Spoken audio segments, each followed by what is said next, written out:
Good afternoon. Welcome to 3 and Out here on the Southern Pigskin Radio Network. Kevin, BJ, and Ben. Again, streaming live, ESPNCoastal.com, and live on Facebook and Twitter. You can join us there. Send us your thoughts via Twitter at Pigskin Radio, at Pigskin Radio. We are loaded up again for you today here on 3 and Out. Freddie Coleman, host of Freddie and Fitzsimmons on the ESPN Radio, will join us. We'll talk Super Bowl with him. Also, Randy Sanders, East Tennessee State University, will join us coming up on the program. He's in his third year there. SoCon getting started in about 2 weeks. 2 weeks from Saturday. They'll be back at it on the football field, and they open up against Sanford on the 20th. So we'll talk to him about his team and his time there at East Tennessee State. And obviously he's been around Tennessee, Kentucky, Florida State.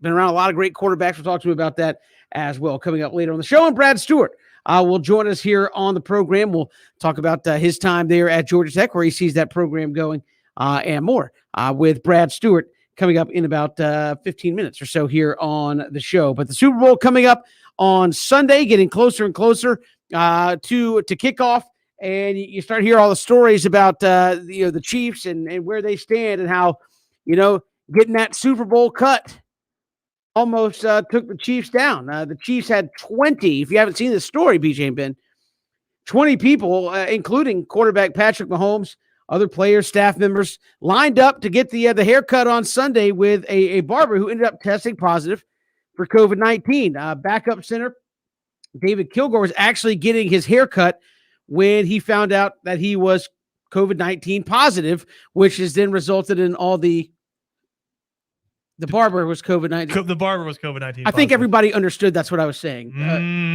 Read the story, Christian. Go ahead. No, you're being salty today, but I just wanted to clarify that Daniel Kilgore, number one, doesn't have COVID-19. That is correct. That we know of. That is correct. Carry on. So, backup center Daniel Kilgore was in a chair getting his hair cut, right? Which is where all the half haircut memes come from when the was COVID-19 positive. Good. And then he immediately leaves, and that obviously would open up the Chiefs because the barber was positive to COVID-19 contact tracing. And so far, just two Chiefs are in the COVID-19 reserve list due to that. But, you get that pregame haircut for Super Bowl, and it almost wrecked the whole thing. I mean, it's a sign of the times. That's a scary story to think about. Potentially exposure to COVID, getting your hair cut, and maybe potentially exposing a number of people, upwards of close to 20 people. So a scary story. We'll keep your fingers crossed that everybody's able to stay healthy. But yeah, on a lighter note, obviously not the situation itself, but the memes you mentioned. I guess the player himself posted a tweet of his half done haircut. So trying to make the most of it, I guess. But yeah, that's a very scary situation, a very serious situation, and a sign of the times of where we are. Yeah, and the thing about it is DeMarcus Robinson is the other guy that's in COVID-19 protocol right now. This could have been a catastrophe. Could you imagine? Kilgore, he's in there getting his haircut. All of a sudden, they just, you take a bunch of Kansas City officials. I don't know if it was police officer, whoever it was. That's it. Get them out of here. But I will say that when you look at the whole situation as a whole, I know that Adam Schefter had to report a lot of things in his lifetime. Never did he have to think it was going to be the hair cutter down there, in Kansas City. But it places more emphasis on we trying to get back into your routine. Usually get my hair cut on this day throughout the course of the week, or this day. If you Kansas City, I guarantee you they're doing the same thing they did last year around this time from the exact same person, because this is what I ate, this is where I went, this who cut my hair, this who was second, this who was third. But Kevin and BJ, it just shows that when you look at what's going on right now, still in this pandemic, stricken year, everybody is going to be on high alert. Number one, I give the barber a lot of credit for actually getting a COVID-19 test and checking his phone and seeing that he is COVID-19 positive. So yeah, this could have definitely turned, you hope that, Kilgore and Demarcus Robinson are able to play in the game, which they have been showing they haven't having negative tests. But 20 guys, that's a bulk of the team. I know that Patrick Mahomes is going to be the biggest name in that bunch, but you see why teams have, in college, they have team barbers now. You see why guys, do the things the way they do as far as their routine. But yeah, when I first saw this story a couple of days ago, I mean, obviously Adam Schefter walks around with like 14 phones. I think he got a phone for every team because he got to be able to have a source. When this one came through, he goes, really? Report it. And he reported it. I'm happy that it was only 2. I hope that both of those guys are still able to play. But yes, BJ, just imagine if that alert comes in after the 20th guy just got the 22nd guy has got out of the chair and he goes, sorry, fellas. Or you're in a team meeting and they say, fellas, we got a break. The guy that cut y'all hair today is COVID-19. So if you got your hair cut by him. So yeah, it was 2. 2 was still too many when you talk about how hard it is to make it to this game. But 2 ain't 53. And you just hope those guys, like I mentioned, will continue to have 5 straight negative tests so that they can indeed play in the Super Bowl on Sunday. And again, by all accounts, if they continue to test negative, then Demarcus Robinson and Daniel Kilgore will get to play on Sunday. If they have 5 negative tests for 5 days, then they'll get to play in Super Bowl. And apparently they're on track to do that. But it just, as you said, it just goes to show how the contact tracing and things of that nature gets you to where you get very nervous very quickly about your football team. Absolutely. And the disease the virus is everywhere. It doesn't care if you're getting ready for a Super Bowl, for a work day, for whatever you have on your schedule. It doesn't care. So you absolutely have to be aware and test. And man, like you said, man, the potential of what this could have been is really, really scary. And you said something that was interesting though about colleges and the pros. When you were with the Titans, did y'all have a team barber? We did. We did in a sense. Like we all went. Guys had a different preference, but we all went to the same barbershop. And the thing about it is which is crazy, your schedule gets so crazy that you're learning how you can do stuff in a sense. So what you're saying, Ben, is you didn't have a team barber? I'm saying we did, and I almost called you the M word. I did not just say we did have the same. Yes, we did have the same barber, but for the team. Yes, there we go. But you know how it is, Christian. You know how you go to the same guy, right? And you got the guy that's right next to him. The only reason why you get your hair cut by him is because your barber say he good, man. Like he's just as good as I am. But if you don't get the cosign from your barber, you're gonna be walking around with the 0. Like, man, just cut it all off, man. You got me looking crazy on national TV. But I will say this: when I was with the Titans, guys were like, listen. The guy was like, I can come to your house. I can come to your house. That way you don't have to sit here and wait in line. That's why I was saying at least these guys still go to the barber shop, because it could have got, you could have affected a lot of households. Because I know that like Steve McNair and those guys, the barber used to make house calls for those guys. So I know that they started doing it for us as well. So it could have got a lot worse. We've got a lot to get to here on the show as we count you down towards the Super Bowl. College football going to be back in the news, obviously, as the FCS getting ready to play towards the end of February and more. We'll hear from Randy Sanders coming up in hour number 2. But when we return, we'll chat with Brad Stewart, former Benedictine cadet, Georgia Tech wide receiver. Talk some college football with him next. It's 3 and Out on the Southern Pigskin Radio Network.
Good to have you along here on 3 and Out, all across the Southern Pigskin Radio Network. Kevin Thomas, BJ Bennett, Ben Troop. Glad you're making us a part of your day. We just finished National Signing Day, part 2. And joining us here, someone who went through that process not all that long ago, relatively. Former Benedictine cadet and Georgia Tech wide receiver Brad Stewart joins us here on 3 and Out. Brad, welcome to the show. How are you? I'm doing good. Thanks for having me. Appreciate you coming on. I know as we just went through the 2020 season, I know you weren't an active player, but being around, I believe, the Benedictine family and watching how high school, college have all tried to maneuver through the college football and the high school football season. Can you imagine if you were a player having to try to go through all of that? Yeah, it is hard to imagine. I know my brother at Georgia Tech, I had that firsthand experience with him and all the difficulties and whatnot his team and other college teams and high school teams had to deal with, talking with Coach Britt a lot with BC. And, I'm just glad they got through it and they were able to all play and, stay as safe as possible. Obviously, National Signing Day yesterday. Take us back to your memories of the process of what recruiting was like and what your emotions were like when you were finally able to sign on the dotted line. Yeah, it's tough. It was tough. It's different for every athlete. In my case, it was kind of a late bloomer in a sense, I guess, when it came to some bigger colleges. I know I had talked to a lot of the FCS schools, and I was really interested in going to Yale and had the great coaching staff there with Coach Reno and Coach Cahill. And I'd stay in touch with Coach Johnson and Coach Owens with Georgia Tech, and it was still, the offer wasn't on the table until the week before signing day. So up to that point, it was very stressful. And finally, when I was able to sign those papers, it was I knew I made the right decision and moved forward and had a great 4 years there. And Brad, you talked a little bit about your brother. When you look at the fact that these players have so much more pressure on them now, because it used to be the way you get recruited, nobody really knows what type of moves you're making. But it seems like every time you get an offer, you see somebody saying, "I'm blessed to have an offer from this team and that team." They're bringing it down to their top 10 teams. Just talk about the pressure these players are under, because now they use other players to recruit you, not just the coaches.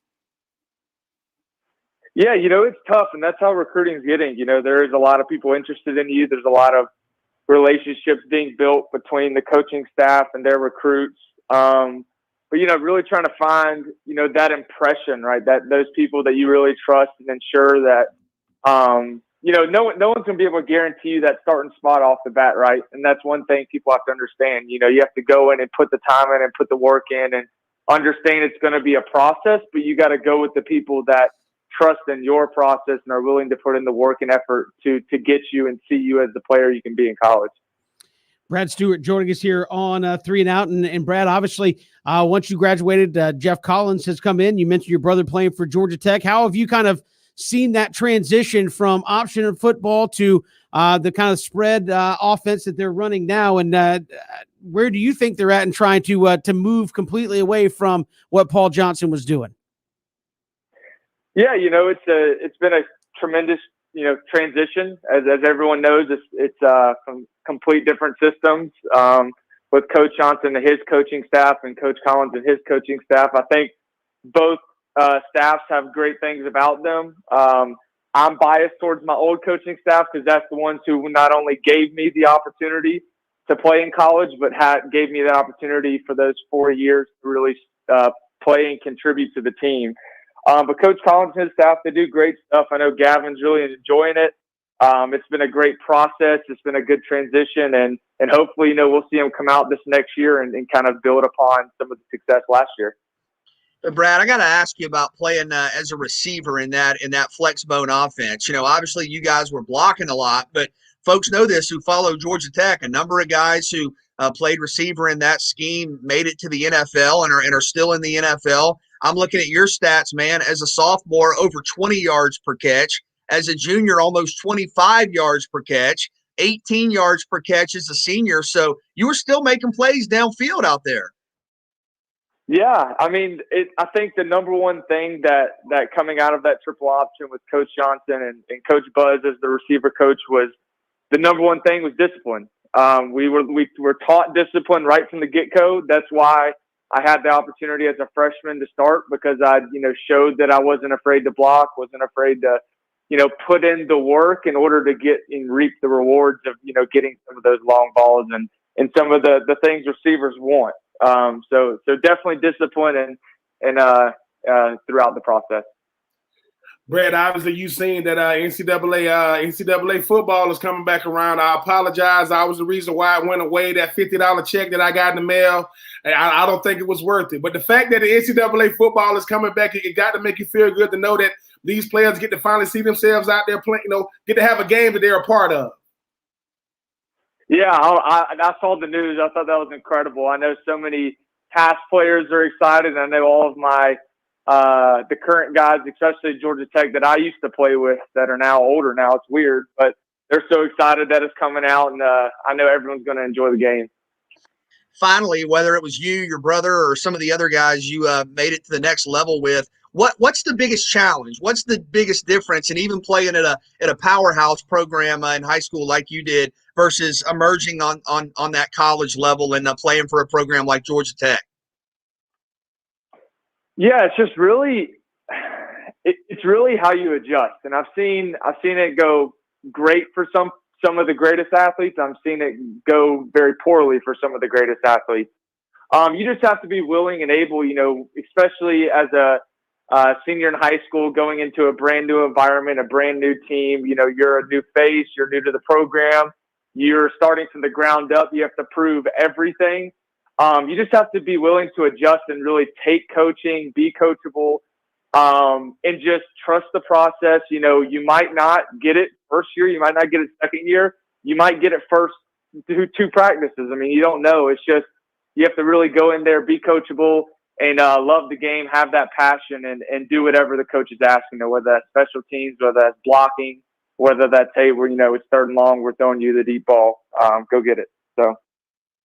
Brad Stewart, our guest here on 3 and Out, former Benedictine, Georgia Tech wide receiver, joining us here on 3 and Out. Brad, we appreciate the time. Thanks so much. Yeah, thank y'all. Y'all have a great one. Will do. Brad Stewart joining us here on 3 and Out. And again, his brother, Gavin, playing there at Georgia Tech, BJ. And again, Jeff Collins trying to take a step forward in 2021 with Georgia Tech. Yeah, I think Georgia Tech's going to be a fascinating team coming up this fall, and we'll talk about that in just a bit. But, Brad, obviously a multi-year starter at Georgia Tech, had some huge catches. I go back to the long catch that set up the game-winning score against Florida State a couple of years ago in prime time. That was one of Brad's signature moments. Also had a really big catch earlier in his career against Boston College on a key third down. But you mentioned Gavin, Kevin, really stabilized the Georgia Tech kicking situation year, had a couple of big kicks against nationally ranked North Carolina State in early December. So the Stewarts doing their thing, obviously at Georgia Tech. But Ben, what he talked about the process. Okay, you have guys who signed in December. Some of them have already enrolled. You have guys who signed yesterday who won't join the team until in late summer, early fall. What's the biggest challenge when you're a true freshman at the college level? Learning where you fit in, because most of the time, I know it's different now for these recruits now because most of them know about each other. They keep up with recruiting rankings and recruiting classes and guys is coming in with them. But you got to know where you got to find out where you fit into this puzzle. And once you do that, you got to become really coachable. Then you got to humble yourself. It is not going to be a good time because no matter what, you're gonna feel as though nothing you're doing is like making an impact with the team and the coaching staff. But you got to just keep plugging away at it. Because like Brad said, I agree. I've seen some great players coming out of high school. It did not work out for them in college, and I've seen some guys that just was filling out the bottom end of a recruiting class that end up becoming stars. So you got to find out where you fit at. Be coachable. Be humble. Please don't tell nobody what you did in high school. Please don't wear your high school championship rings talking about, boy, all we do is win. No, you're a little freshman and no one cares about. Go out there and prove why you can do it at this level. All right, whoa. Now, is that advice you're giving from the bottom of your heart, or is that because maybe some guys in Gainesville had the high school championship rings, had the stories, and maybe you didn't want to hear that? A little bit of both. I'm not going to act like when I was walking around seeing some of these rings, I didn't feel a certain type of way. But the thing is, BJ, though, like, you really don't know. Meaning, I'm not gonna say the player that did this because I'm not gonna call my teammates out. We went to a party as true freshmen, and some upperclassmen was there. Hold on, Kevin. It was a pool party. They were dressed to the nines. Listen, dressed to the nines. Kevin. Members in the 80s. No. I'm a part of this true freshman class. We in there having fun, you know. All of a sudden I hear, hey man, y'all get in the pool. Oh man, I can't. No. Don't take none of your stuff off. Just get in the pool. So we look around like, man, I'm not getting in the pool. All of us, I hear this. I'm saying, I'm not getting in the pool. I hear splash, splash, splash. And they look at me like, come on, Troop, you with us. And then I said, man, my homie puts his keys up and go, you want to walk back? I had to get in. I had to get in with everything I got on, Kevin. So that's college for you. You're a nobody until you become a somebody. So hey, just walk in your nobody personality until you become a halfway somebody before you get out of there. I remember those days. Yes or no? Was it Jordan Rogers telling you to get in? It was not Jordan Rogers telling me to get in. It was Jesse Palmer. At the end of the day, I was told this, huh? Jesse Palmer, not Jordan Rogers, the other bachelor quarterback from the SEC.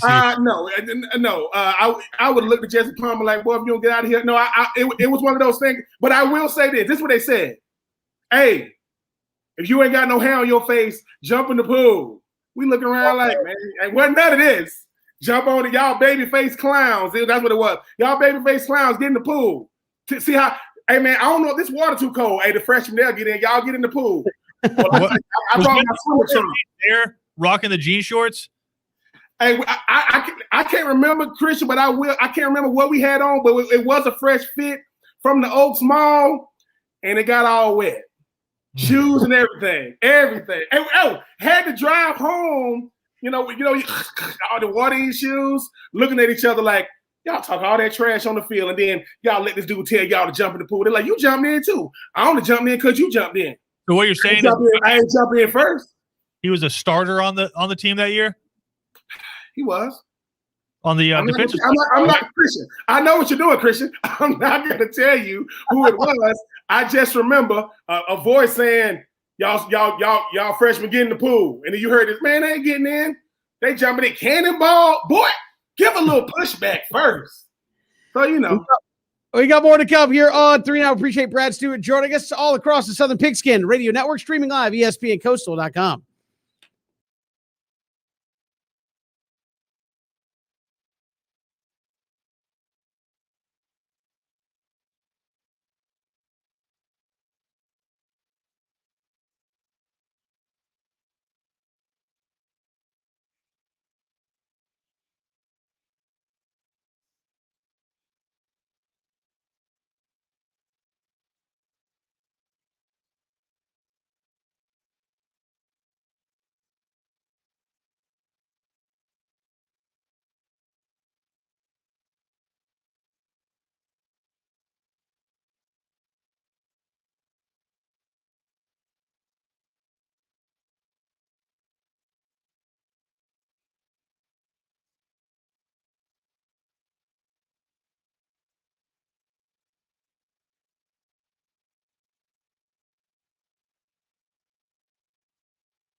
Welcome back to 3 and Out here on the Southern Pigskin Radio Network. Kevin, BJ, and Ben, glad you are with us. We'll hear from Randy Sanders, East Tennessee State head football coach, former OC at Florida State, OC at Tennessee, Kentucky. That's a football name right there. What, Randy Sanders? I mean, if you've been around the SEC and Southern College football, you've probably heard his name once or twice because he's been around. Who's coming in at quarterback? Yeah. Randy Sanders. He's been around a hot minute. So we'll chat with him coming up as the SoCon season gets started on February 20th. FCS football playing throughout the spring.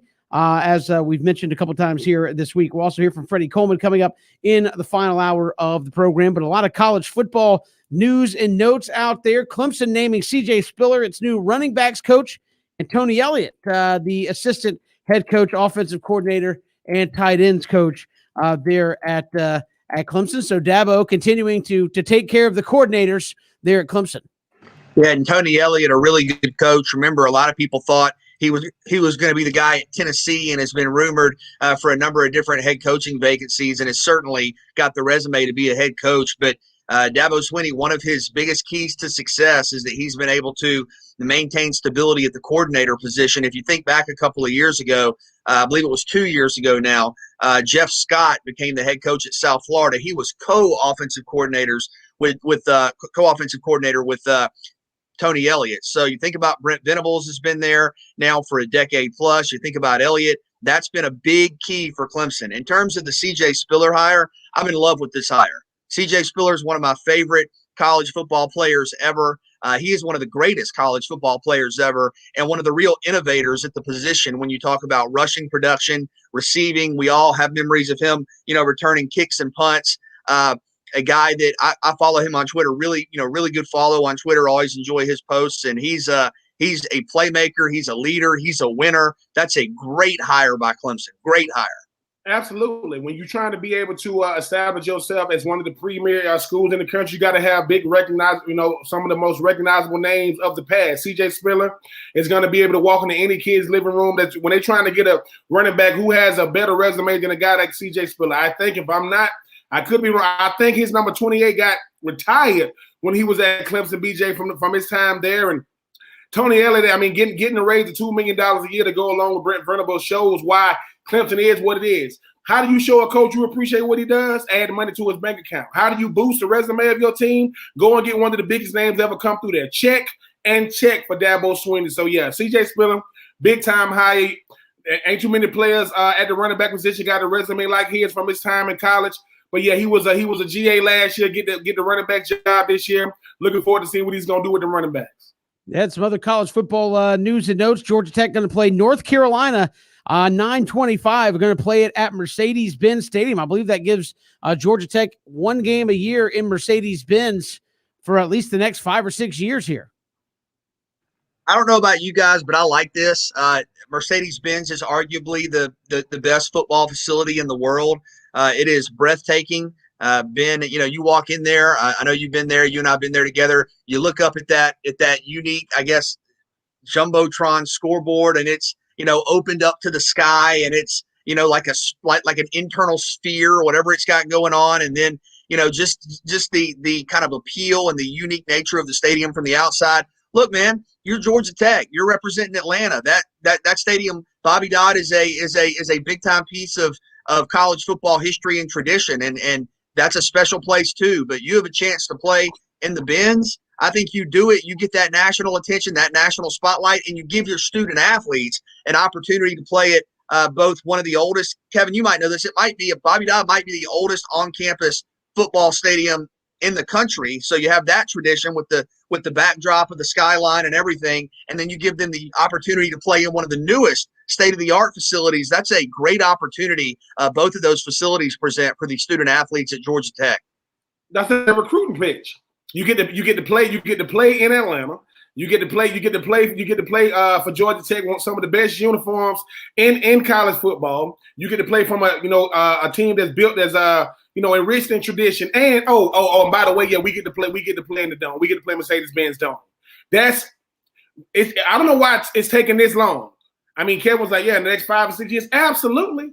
Absolutely. I mean, it's Georgia Tech. They should be playing the Mercedes-Benz Dome every single year. So yeah, I'm happy for Georgia Tech. I mean, it took way too long for some of this to get added to the fold, but I'm glad that it is. I don't know about you, Kevin. I'm not a huge fan of it, and BJ kind of touched on it. Like, it's not the oldest on campus. In FBS, it's the oldest stadium in the country. Bobby Dodd, to me, is like the coolest just backdrop for a stadium, period, right? Just in the middle of downtown Atlanta. On the flats, it has the most wins at Bobby Dodd Stadium of an active FBS stadium. I get it. Like every couple of years, you go play like a Chick-fil-A kickoff classic, but to lock in every year, taking a game away from your home stadium, I'm not a huge fan of it.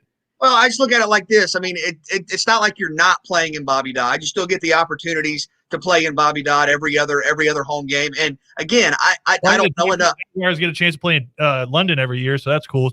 Well, yeah, I mean, you're talking about probably the inevitability of a move overseas at some point with that one. But I do think with Georgia Tech, and I may be wrong, there may be a new facility I'm not thinking about, but I believe Mercedes-Benz Stadium is the nicest, newest football stadium on earth. So if you're saying, hey, Mike, SoFi out in L.A. and the new Raiders Stadium, so there's a lot of arguments. Some people still say Jerry World, just how much money they spent on that. I think Ben touched on it. It's a recruiting piece. I mean, that's really that's what it is. I kind of think that sucks. I mean, it's just. I mean, I'm just saying, but why do you see all these games like Arkansas and Texas A&M play in Jerry World? Why do you see Florida State? I believe they played somebody over in Jacksonville. They're going to spend I understand. Money on I understand. It's all a recruiting thing, so you can tell your players, look, man, you come here, you're going to get to play where the Falcons play in the NFL stadium right down the street. And I get it. It's a recruiting piece. So there's a lot of things that happen in college football that the fans don't really like necessarily that they do, i.e. the 10,000 different uniform combinations. Yep. Players love them. That's why they're doing it. Fans like some of them. A lot of the ones that are traditional uniforms, they don't like them as much. So, but they're doing it for the recruiting piece. And I think that's really why that's how you've gotten all these kickoff games. Is it fun for the fans? Yes.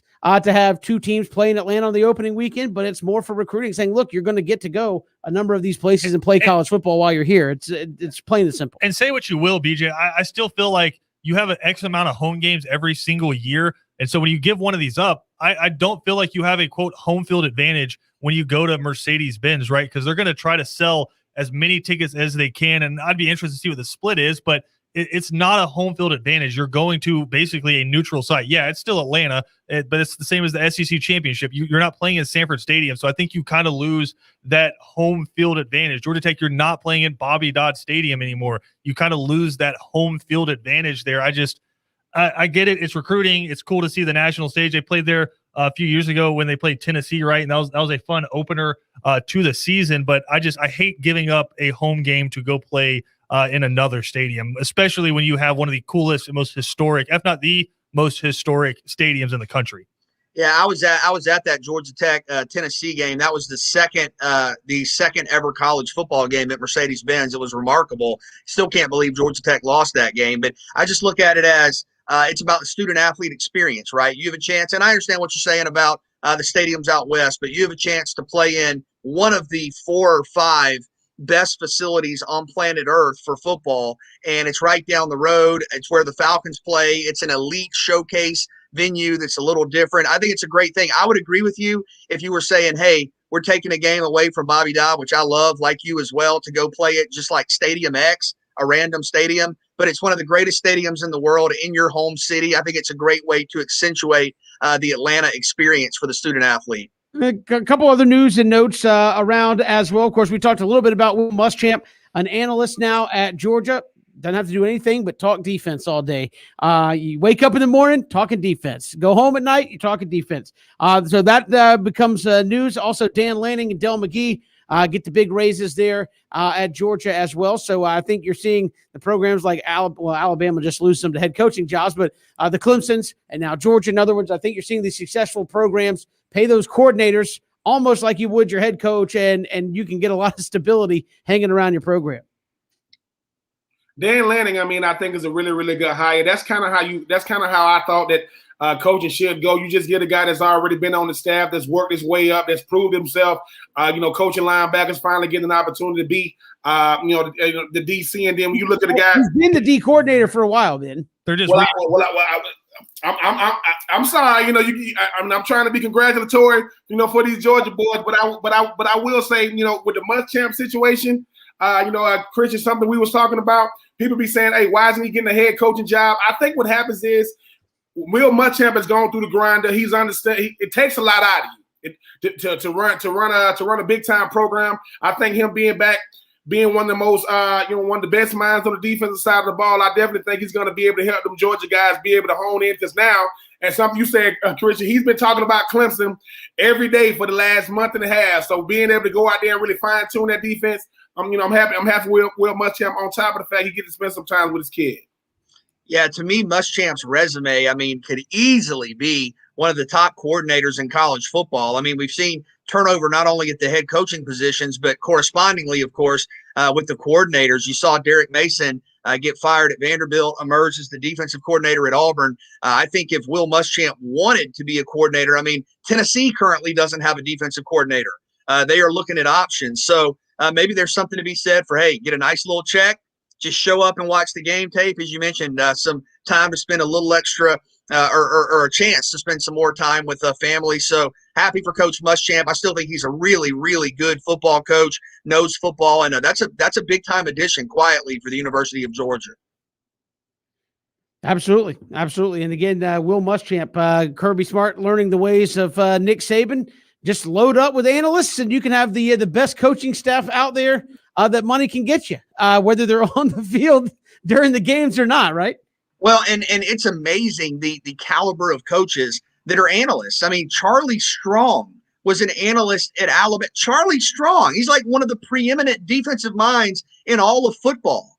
Coach Muschamp was just right in the rear view, a head coach in the SEC, a head coach at a couple of different spots in the SEC. So it kind of feels like the analyst role is sort of a look, you've been through the grinder, kind of hit the reset button, take a deep breath, get paid, stay in the game, stay around the sport, and be primed and ready for a new role. I do think Will Muschamp will be a defensive coordinator again soon. And speaking of coaches with a lot of upside, Del McGee's got to be a head coach soon. Del McGee's got a great resume, great coach, great recruiter. I expect him to be a head coach very soon as well. I'm sure he will get his chance. I reportedly was getting courted by other schools to come and join their staffs here in the coaching carousel in this offseason. We've got more to come here on 3 and Out all across the Southern Pigskin Radio Network.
Welcome back to 3 and Out here on the Southern Pigskin Radio Network. Kevin, BJ, and Ben. Coming up in hour 2, Randy Sanders, East Tennessee State head football coach, will join us. We'll talk to him about his program as they get ready to get back on the field. Samford is who they will host on the 20th as we see college football continuing. Freddie Coleman will join us coming up. Freddie and Fitzsimmons on ESPN Radio. He'll join us in the final hour of the program. And we'll have a little fun with some Super Bowl prop bets coming up towards the end of the show as well. Those are always fun to get a little taste of as we head into Super Bowl week, weekend, which is, of course, Bucks and Chiefs, Brady and Mahomes. And I think could this be one of the highest scoring Super Bowls we've seen? I know that's you get those expectations, then it's like 17-10. But do you think this one will be off the charts explosive? You know what's crazy about that, and I know this feels extremely counterintuitive given the quarterbacks and the playmakers involved. But Kevin, I mean, you've done sports radio enough to know this. Like anytime we all come to a consensus that a game is going to come down to a certain kind of player or two, or it's going to be this style of game, it goes the other way. It's like, oh, it's going to be 47-43, and then it ends up being 14-10. And Christian may know this with all the information and research, but isn't there some sort of a strange stat with Brady that like the vast majority of his Super Bowls have been low scoring? I know he won the Super. You had the Eagles and the Patriots a few years ago. That was like 41-33, but yeah, I mean, they held the Rams to like 3 points, and that was the high flying Jared Goff, Sean McVay Rams. So yeah. They dropped 35 on the Falcons. 30. Well, thanks for that. I mean, that 30, they didn't have to kick 30, the extra 34, point. I mean, that was in longer than an actual game. If you just ended the game, they only put 28 up on the Falcons. Yeah, that's the only game. That's the only game of Super Bowl history that the winner never ever had the lead. Like never. Like no. Like they like overtime. Like in the national championship as well for Georgia and Alabama. No, I know. I'm just saying. I will say this. That's why I think it is going to be high scoring, BJ.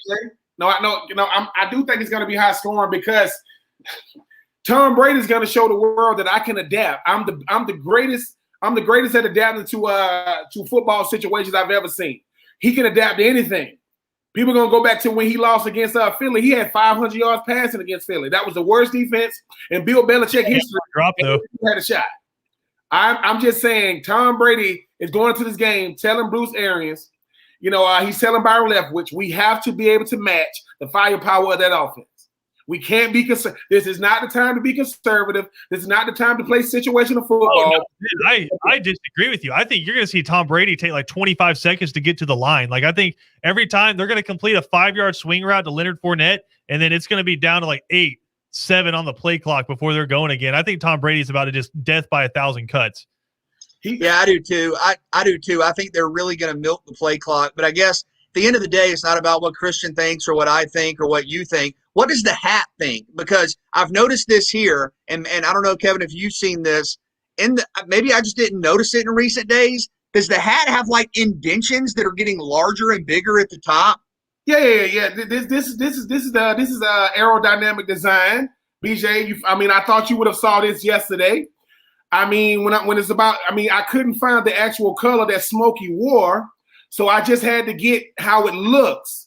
And yeah, BJ, like I said, I'll get you one if you can handle this much smoke, literally and figuratively. I'll get you one. I just want to know what it's hiding under that hat because there's a lot of room in there. It's like Abe Lincoln. Like, what are you hiding in that hat? Well, the good thing is if we're ever on a camping trip and like we leave our canteens, you can just flip that thing over and fill it up with water, and we'll be good to go for the weekend. 10-gallon hat right there. No, you leave your canteens with people who aren't as experienced as me. You can't leave your canteen with me. You will have everything you need. I say, Christian, you got your canteens? Yes. Now, if Cody's with us, he's gonna hate because he ain't got no hat like this. I'm just saying. Matter of fact, when we come off the break, I got another color. I'm gonna just put it on. Because Kevin's like, it looks kind of bland. I'm going to put on the other one, Kevin, for you. So you have multiple Ranger hats, is what you're saying. Who's the Ranger? Ranger Dan. No. Call me Smoke Dog. Okay? That's what this is.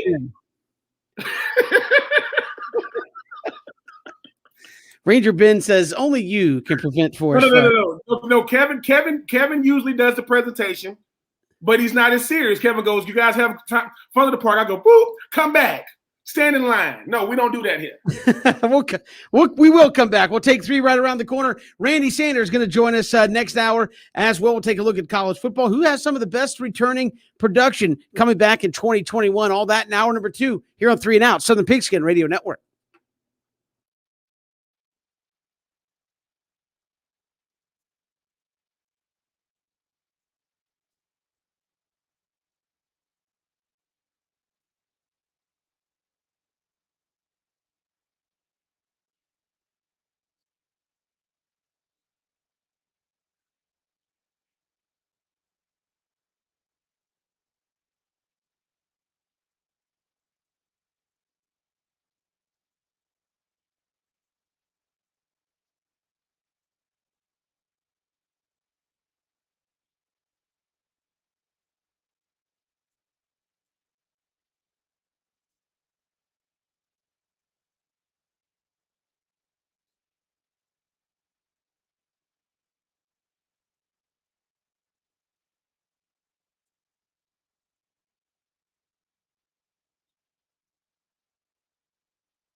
Welcome back to 3 and Out here on the Southern Pigskin Radio Network. Kevin, BJ, and Ben, glad you're with us.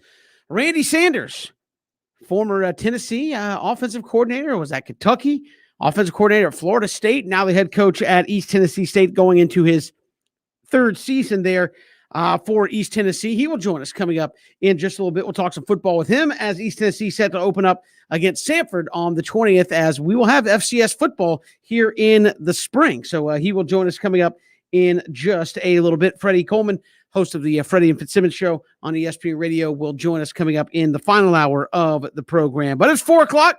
Let's take 3 here on 3 and Out. All right, fellas, today is the anniversary of the Philly Special. What is your favorite trick play ever? You could probably go with a couple from this game, but I think about the Fiesta Bowl, Boise State and Oklahoma, one of the great games in college football history, and just the Statue of Liberty at the end of the game. Not only was it just a gut check call, because I think they were at the, maybe like the 7 or 8 yard line, and normally when you're not up on the goal line, you're throwing the ball, right? I mean, you're spreading the field, you're throwing the ball very late in the game, into the game, and they run the kind of behind the back delayed handoff, caught everybody off guard, got into the end zone. I believe it was Ian Johnson for Boise State. And what made it so spectacular, and maybe this isn't fair because this is going beyond the scope of the play, but you score the touchdown, you win the game, you pull off one of the signature upsets, at least on paper, in college football history, and then you walk over to your girlfriend who's a cheerleader and you propose. Like, it's a movie. It's a movie. It is part of the play because it was the exclamation point. Because do you think he still does that if he gets tackled for a 3 yard loss and they lose? Like, it was a part of the sequence. I mean, he might do it later. He might do it like later after the game, but I don't know that entering the game, and maybe we can get Ian Johnson on one day and ask him, but I don't know that entering the game, his thought was, I'm going to score the game-winning touchdown on a trick play and then walk right over and propose to my girlfriend. Like, it has to be a part of it. So because of that, I got to go with Ian Johnson and the Statue of Liberty. Kevin, before I even get to my answer, I just want to let you know that what I have on my head right now is called Silky Smooth. Okay, I'm not even supposed to talk like this. This is how I'm supposed to be like this. I'm supposed to be like, welcome back to 3 and Out. What's up, everybody? It's your player partner, Dan True, baby. anyway, before I, because I told you I was gonna switch the hat. You ain't. But for me, Kevin, I didn't even notice that when I was talking, man. That's like a light tan. I mean, okay. Yeah. This is, don't don't hate the player, hate the coaching staff. They don't want to put me in the game. Anyway, I'm for me, Kevin, I'm gonna put on my let me put on the shoes. You know what I'm going to. Florida, Georgia, 2014, Michael McNeely fake field goal for the touchdown. Because BJ, the reason why that is significant, because Treon Harris was balling out of control. Treon Harris was like 2 for 6 for like 7 yards. He was balling. So because the passing game was just something we've never seen before and never want to see it again, I'm going to go Mike McNeely. And there was a couple of pancake blocks on that fake field goal. Offense wasn't really – we were just talking about that guy Will Muschamp, right? He's an analyst for defense. Well, we know because when he was at Florida, the offense was all – so give me Mike McNeely, fake field goal for the touchdown. BJ, I think he's a doctor right now. So yeah, shout out to Mike McNeely. Don't feed the Bears. Remember that. My favorite one is I just looked it up to remember specifically. Colt David, LSU versus South Carolina. The flip over the head at Colt David's running as fast as he's ever run in his entire life for a touchdown against South Carolina. Just the beauty of that play. I love it. It caught everybody off guard, and just the casual nature with which you just toss it over your head.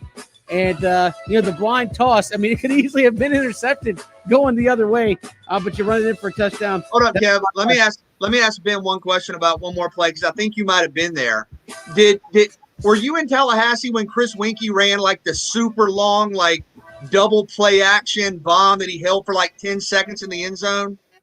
I do my best to try to talk about things that are beneficial in my life. But yes, BJ, he like it's like we call it a rabbit in the head. He just sat there with an end zone. We like, where's the ball? Where is it? He just sat there, had a cup of coffee, chilled for a second, and there goes Snoop Menace. Running that like so yes, BJ. Wasn't that a 99? Wasn't that a 99-yard touchdown pass? Yeah, I think Chris Winger had just had his 39th birthday. I just had my 19th birthday. So yeah, I mean, when you got a guy that's been in college football, but yes, it was a beautiful play if you are a Florida State fan and a lover of college football. Not so beautiful if you was on that Florida Gator defense and a young 18-year-old, Ben Troop on the sideline saying, "Man, that's nice. Is somebody gonna cover him?" No, but that was nice. All right, moving on. Take two. It's 4th and goal in the Super Bowl. 4th and goal from the 5. So we got to get 15 feet. You got that's probably more important than 5. Like putting it in that kind of measure, 5 yards. 4th, and you need 15 feet to win the Super Bowl. And you can pick one person from the office to draw a play up for. Who is it, and what play are you running? Okay, this is interesting because I think logic would dictate. And all of our listeners are probably waiting for me to say the words Ben Troop, NFL tight end, one of the greatest tight ends in SEC history, Florida Georgia Hall of Famer. We got to hype him up. First team All-American. We go places. Doesn't matter what state we're in. We're in the mall. People are screaming from the food court. Ben Troop. People wanting your autograph in downtown Nashville, autographing crazy things. I'm not even gonna say what you were autographing, but I think 4th down. You got to get 5 yards. I think I'm just going to do a 5-yard quarterback sneak with Mark. All right. Mark is 7'3". No. Listen, Mark is 7'3". So if he falls forward, he's almost in the end zone. All right. You're talking about a guy that when he's mad and he's focused, he gets, he's got a lot of passion. So I think if you tell him, Mark, this is it, we win the game, he's going to find the energy and he's going to get through there. And plus, Ben, having played old man football with you, this would be my fear. For one play, you're dominant. One play, you're unstoppable. But God forbid we have a hold and have to do it again. I don't know that you can sprint in back-to-back plays. So, I'm sorry, what are you going to do? I'm the quarterback. I don't have to run. So what I'm saying is, one play, keep it simple, quarterback sneak with our Boy Scout Mark. No. This is the easiest question I've ever had. This is the easiest question I've ever. I'm going to run a play for Christian. You know why? Because Christian will get the blame for 2 reasons. One, I want Christian to get the glory when I'm calling for Christian, because if I call it for anybody else and it works, Christian gonna say, "Oh, it was cool." I mean, I thought we. So I'm not dealing with that.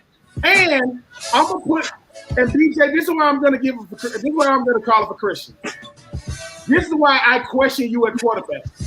You threw me a fade, and Christian is jamming me like he's Ed Reed out there. I mean, there's no way I'm going to catch this pass. And you still threw it up. Christian pulled my arm about as hard, almost pulled it out the socket. Christian said he will be denied today. So I'm going to call a play for Christian because Christian has the best football IQ. Christian understands situation, and Christian has a football mentality. That means I don't want to be the reason why we don't win this thing. So I'm calling for Christian. Christian will get the glory. I love you, Mark, but everything that could go wrong will go wrong. I get to see Mark get it. All of a sudden, it's Christian. I love Mark, but if Mark is the only reason why we're going to get in the end zone, well, man, it was a great season. And who are you trying to play up for? Oh, I'm drawing one up for Ben. Ben's the only one with the speed and agility to get open. That's all I'm saying. I'm locking Ben down. No, Kevin, here you. Well, you're not playing for the other team. Yeah, he says you. You ready for this? I'm going to go shotgun. I want 2 receivers to the right, a running back to the right, a tight end on the right. I want 1 wide receiver on the backside, right? Flood concept. Quarterback sprint out to the right. Kevin playing left tackle. Everybody flows to the right. Or am I playing left tackle? Kevin, eligible tackle. Yeah. Sprint out to the right. Kevin acts like he's blocking. Defensive end crashes inside. Quarterback just turns around. Kevin standing there waiting for it. Yep. Let me just tell you what it was. Touchdown of your Let life. me just tell you what was accurate about that play. Let's assume I'm playing left tackle, and that's not the play call. My job will still be to act like I'm blocking because I will not be. There's no way I'm stopping at All I the need end. you to do is, Kevin, just take 1 step inside, maybe put your hands on him a little bit. One step in, and then turn around and boom. Do I have to run after you, or I should have already? No, it's just all you have to do is act and catch it. Think about it, Kevin. Act, and this is the rule of football. When you think you're open, one more second, get up, and Kevin, when you catch that thing, Kevin, you got to have a dance ready. You got. I was gonna say that's the reason I'm doing it, because Kevin's gonna come with the most ferocious spike ever after that. I'm gonna hand the ball to the ref like Emmitt Smith. No, you're not. No, you're not. Yeah. You better not Larry Fitzgerald. Don't do that. Don't do Barry Sanders. Question for you, Ben. He wants to know if you're having him or BJ throw the ball on your fade route. So PJ. Hold on, Christian. Did you see BJ's face when you just asked that question? All I know is I've scored way more touchdowns when PJ was my quarterback than BJ. I will say this. Pulls the trigger. No, I will say this. I'll go with BJ because if it's not a good just listen, because if it's not a good ball, I'm gonna say BJ, what's going on with you, dude? PJ Christian seems to throw you better balls than than me. I mean, I don't know, y'all got more of a rapport. I like PJ's game, but BJ talk a lot of trash. Can he make the throw when the money's on the line? No, speaking of making throws when the money's on the line, you still owe me $100, mister. I can throw it 70 yards, and we went out to the field, and it went 58.5 yards. So you owe me $100. I ain't forgot about that. Number one. I'd be willing to let that go. That's number one. I went to the law offices, of Thomas & Thomas, and they told me the statute of limitations. I mean, I'm still trying to work that out. So until my representation tell me I got to pay you, they told me, listen, as long as I owe you money, you'll never go broke. All right, moving on. Take 3. What does the perfect Super Bowl spread look like? Not the money line. Not the bet line. Not that spread. But the spread at the Super Bowl party. Man, my dad, generally and not this year, but does oysters. I love oysters. You're talking about oysters when it's cold. You got the game going on. You can have it going on the radio outside. In the past, he's set up a big screen. But you get everybody out there around the fire. You got a table. Shuck some oysters. That's a good thing to have kind of locally as well. When you talk about being on the coast, you got to have some food that's coastal in nature, right? When you're in Chicago or New York, you got to have pizza. So look, if you're on the coast, get you some seafood, and I'm talking about fresh oysters, and you sit out there with a bunch of your buddies. Again, this year maybe not be able to do that with the COVID regulations, but most years it's cold. Get a fire going, get out there with your buddies, enjoy the game, eat some oysters. That's as good as it gets. No, I don't even eat oysters, so I mean that ain't flying in my house. For me, okay, you got to start out with the chicken wings. You got to get you some mild, you got to get you some spicy, you got to get you some barbecue, spicy barbecue. If you down like that, then you got to have you some dips.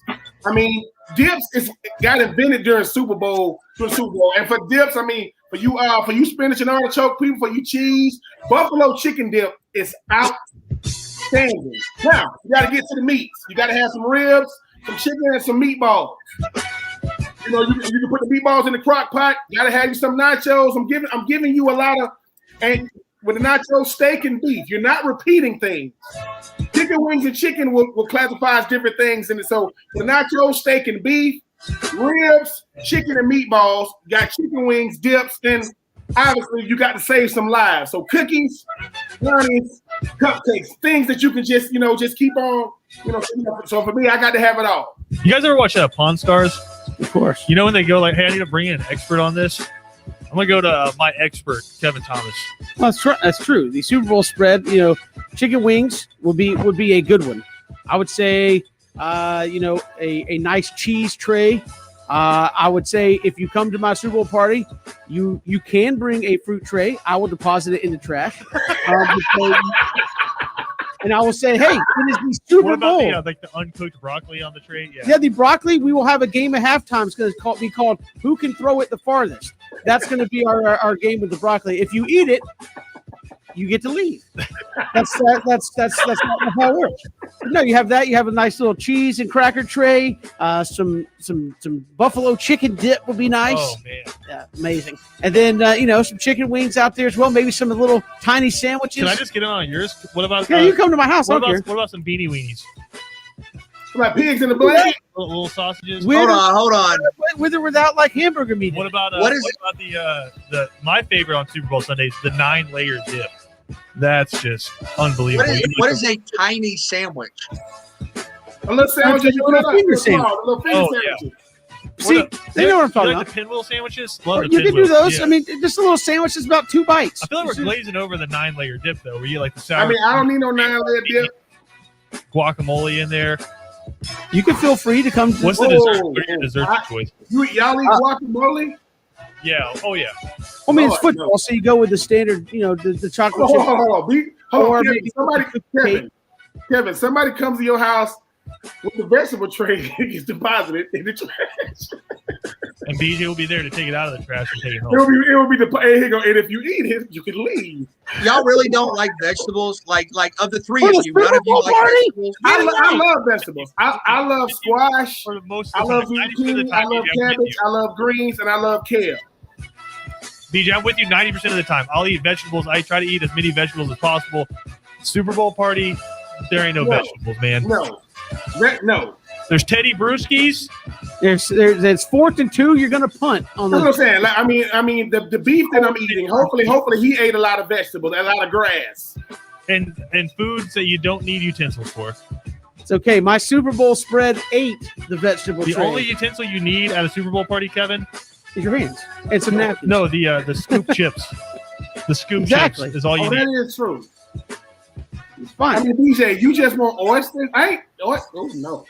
I love oysters, man. Oysters at the Super Bowl is as good as it gets. Christian's invited to my Super Bowl party. Hell yeah. Can Ben come? Ben can come. You just aren't allowed to scream, yell, or cheer. Other than that, you'll be fine. We'll go Kevin, back. I watch football like a crazy person. I don't say anything. I just kind of grunt. We got Yeah.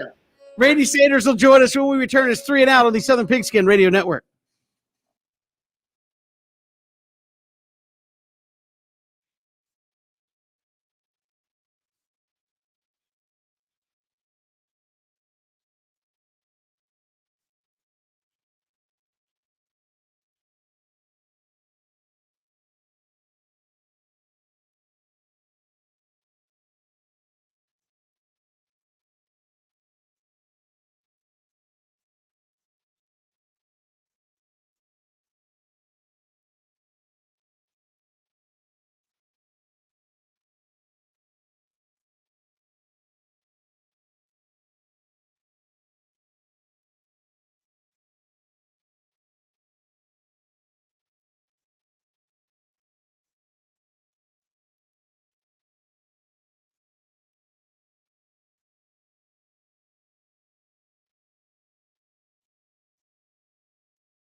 Joining us here, the head coach of East Tennessee State, Randy Sanders, joining us here on 3 and Out. Coach, welcome to the show. How are you?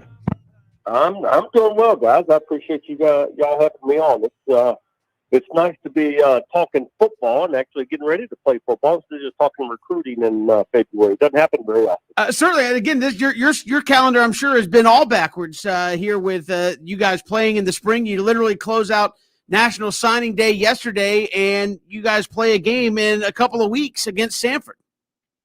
Well, we do. It's been such a crazy year. Not playing. Well, first of all, getting sent home in March and not being able to go to work, not having spring practice. Now, I did get in more bass fishing this spring than I ever have before, so that part was good. But just not having football, not being around the guys, not having spring practice, that was strange. And then obviously not playing in the fall. 55 years old, been involved in organized football since I was 9 years old. So it's been a long time since we didn't play football in the fall at my house. So that part's been strange. And then, we go to a signing date, first Wednesday in February, and we signed 4.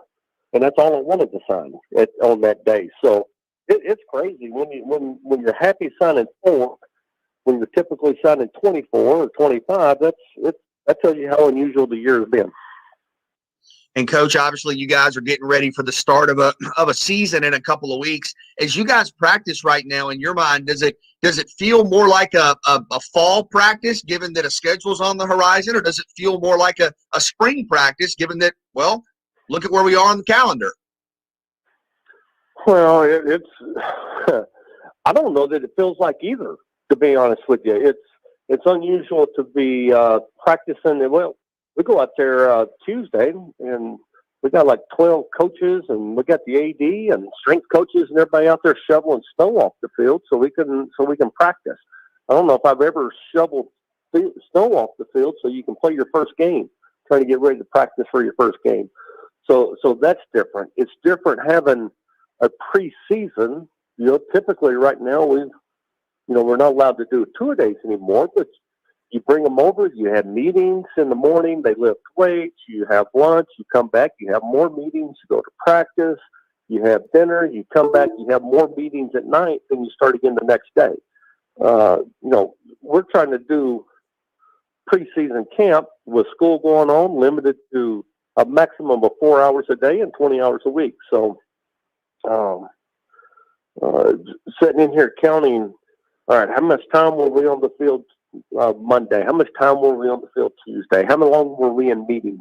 We were in the weight room for an hour here. We're in the weight room for an hour here. So trying to add it all up, it's so much different than a typical August preseason. That part's strange. But, kids have a great attitude. Coaches are eager.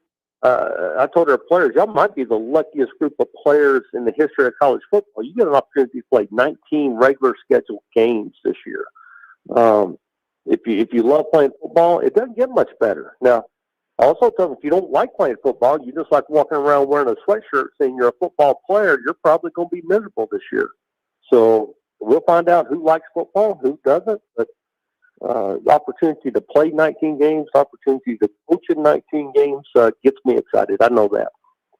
Hey, Coach, even sticking with the players, not being able to play football for as long as they had to keep their mind, focused on, down the road, which is very, very hard to do when we live in such a, just giving me all the instant success I can have when you talk about today's players. Just talk about being able to keep those guys focused. To not have what you love taken away out of your control in the fall and to keep that focus, making it to February, you got to be proud of the fact that you guys was able to keep those guys focused.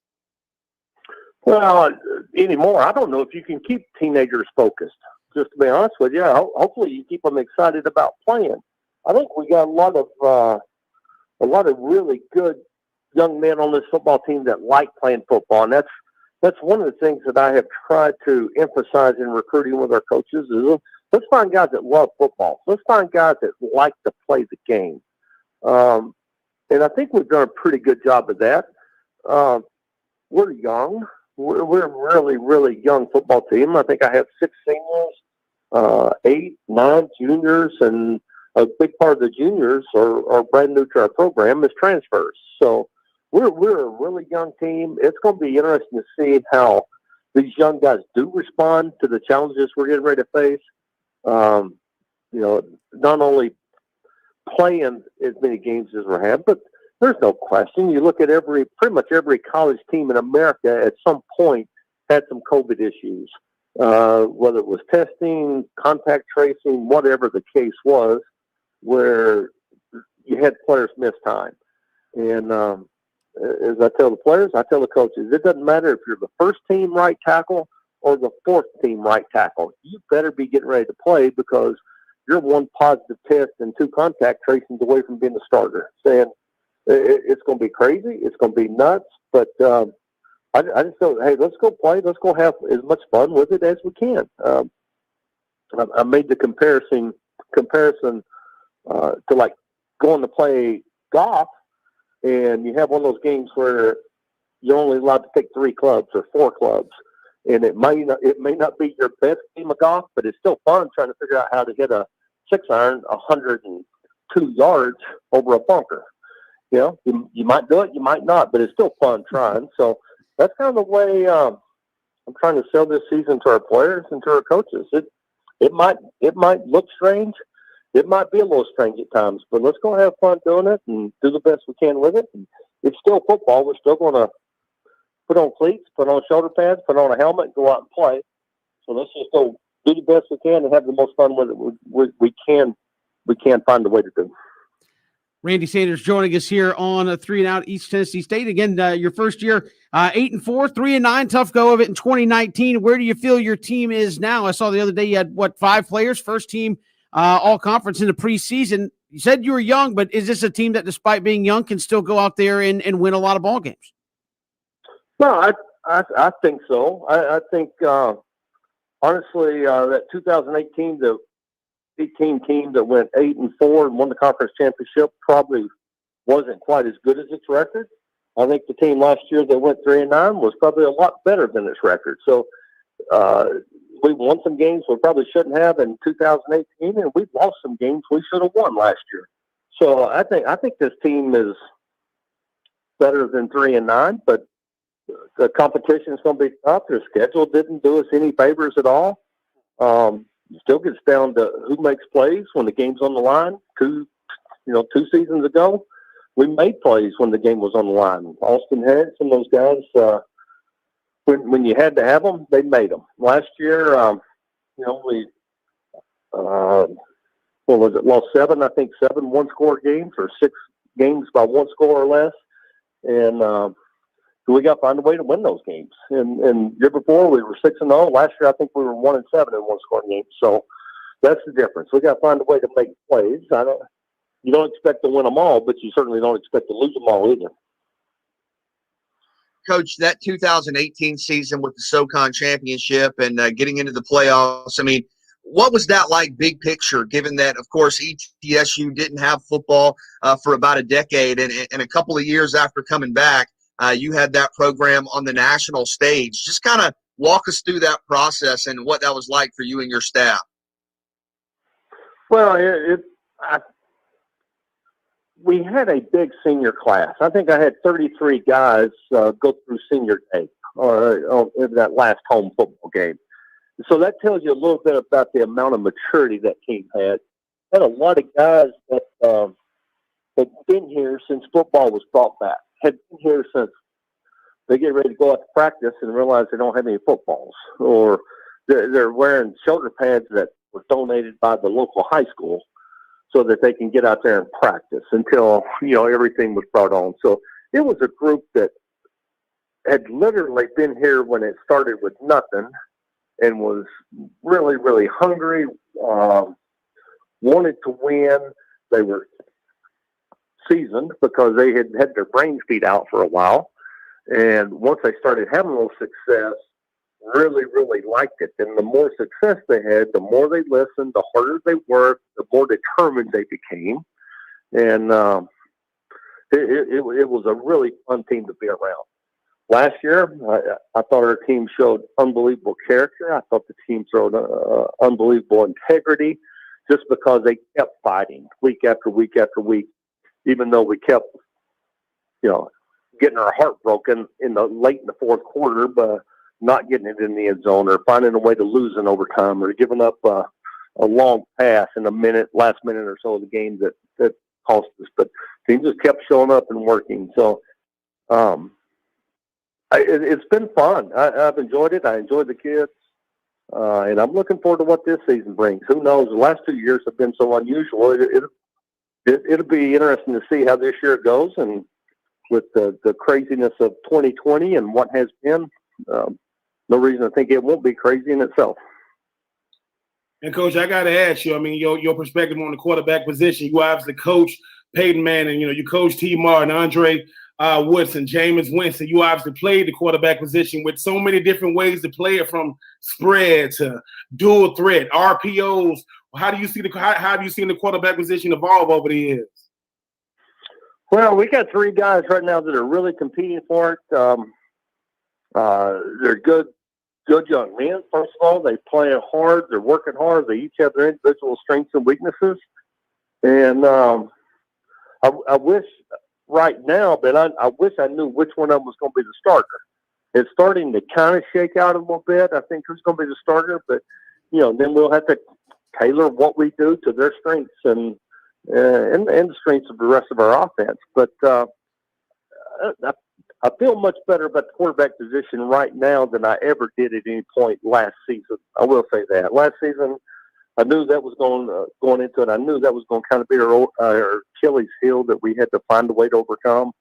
Obviously, we didn't do a good enough job of it. I appreciate what those guys did for us and the effort they put in and how hard they competed. But quarterback play is going to be key, no question. I think defensively we're going to be solid. I think offensively at most every position going to be solid. We got to have a quarterback step forward, and doesn't have to be All-American. Doesn't have to try to be Jameis Winston or Peyton Manning or T. Martin or any of those guys. Just be themselves and make the plays they should make, and don't do anything stupid to get us beat. And as long as they do that, I think we got a chance to have a good football team. Randy Sanders joining us here. And, Coach, you got a couple of weeks to get ready there for Sanford coming up on the 20th. We appreciate you coming on and sharing some time with us. Thanks so much. Well, I appreciate it, guys. And hope you get up here to see a game. Hope the season comes off without any more hitches. It'd be nice to get this season in, find out, crown a champion, Southern Conference champion here in the spring, crown a national champion in the spring, and then turn around. So we'll go to the training room, get a little ice. We'll get in the weight room, get a little stronger, take a little break, and then get it started back up again in August. I'd say chance to play 19 games. I can't imagine it being much better as a player or as a coach. And I'm really looking forward to what 2021 has in store for us. Yeah, Coach, if Kevin's not going to do it, I got to do it, man. I need a Super Bowl prediction from you. A Super Bowl prediction.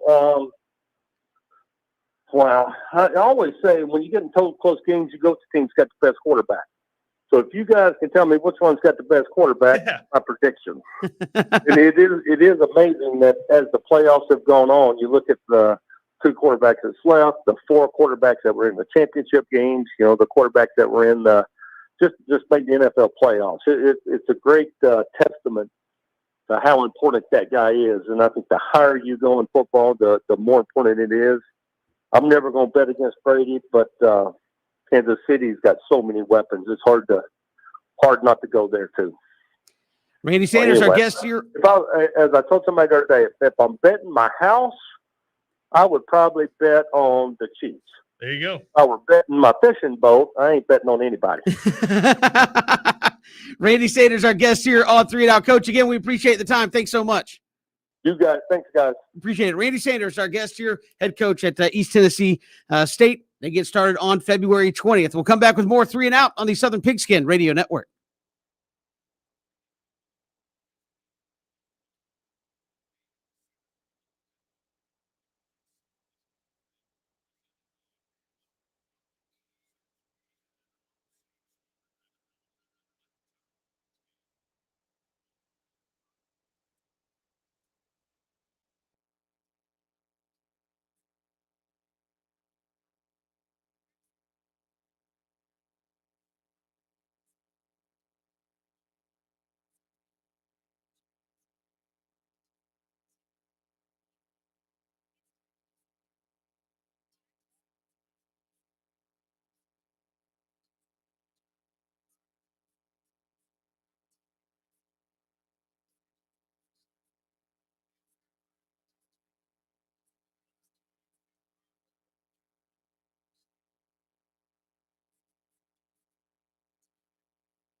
Welcome back. It's 3 and Out here on the Southern Pigskin Radio Network. Kevin, BJ, and Ben all across the network on ESPNcoastal.com and live streaming on Facebook and Twitter. Hit us up on Twitter at Pigskin Radio as well. Are we up on YouTube as well? So you can watch us on YouTube as well. So after you can watch us live on YouTube, and or after the show, you can go to YouTube and catch it on the replay. So we encourage you to do that.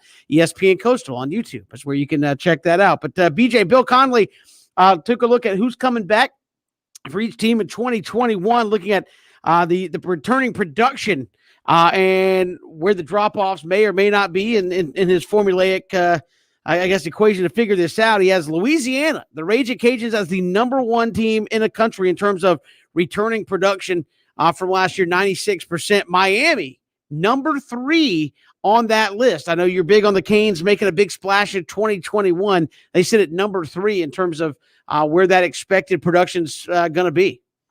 Yeah, keep an eye on the Raging Cajuns. People forget, lost one game last year, a really good squad, and Levi Lewis, a senior quarterback from this past year, of course, with the bonus year of eligibility, he is back, and he is one of the best quarterbacks in the country. So keep an eye on Billy Napier's squad out of the Sun Belt. But, yeah, I love Miami.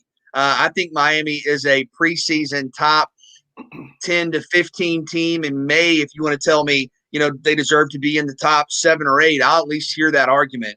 De'Aaron King is going to be healthy and good to go by the start of the season. He's one of the best quarterbacks in the country. You look at the skill position talent, pretty much everybody's back. Cameron Harris, their running back's a multi-year starter. Mike Hartley, the top receiver, is back. They add Charleston Rambo from Oklahoma, who's been a star for the Sooners via the transfer portal.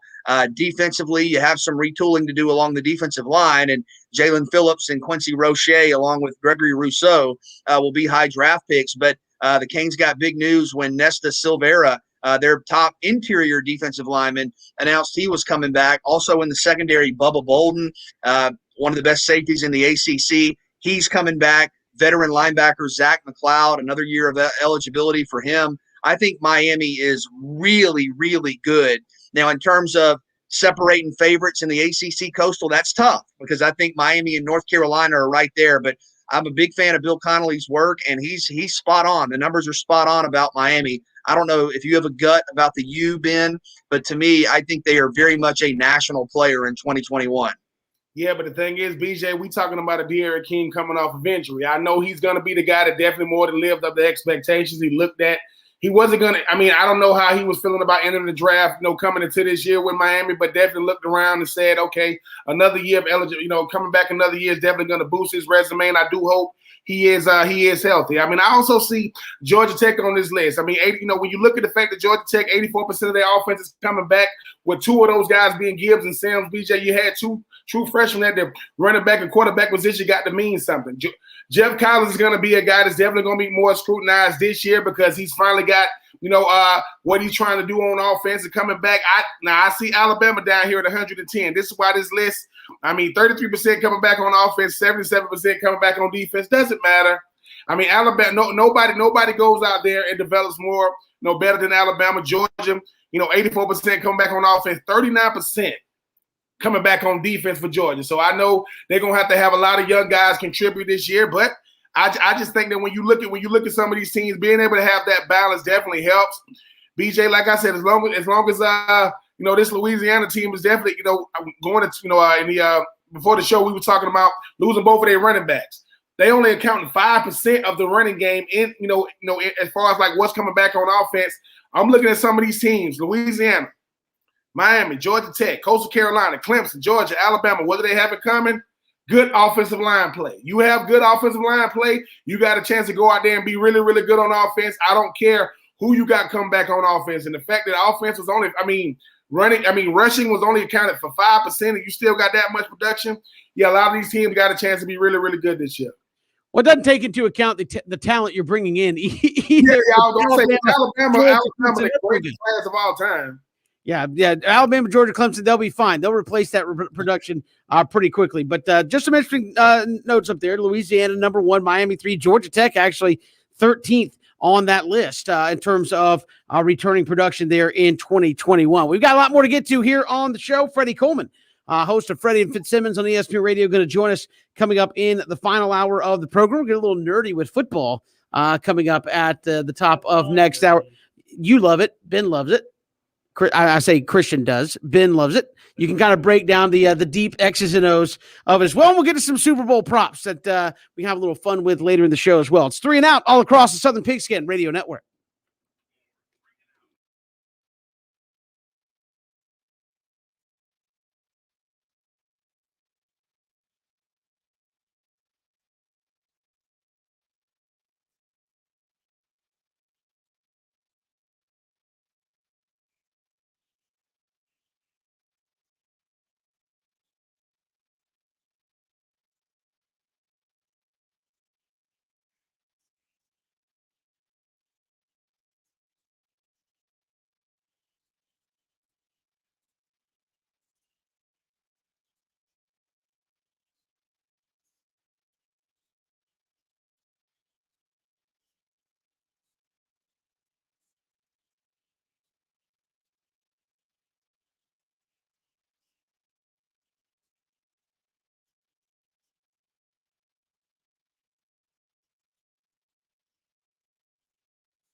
Welcome back, 3 and Out here on the Southern Pigskin Radio Network. Kevin, BJ, and Ben. Glad you were with us again. Yes, you can catch us on YouTube as well as Facebook. I was negligent in that today, Christian. I apologize about that.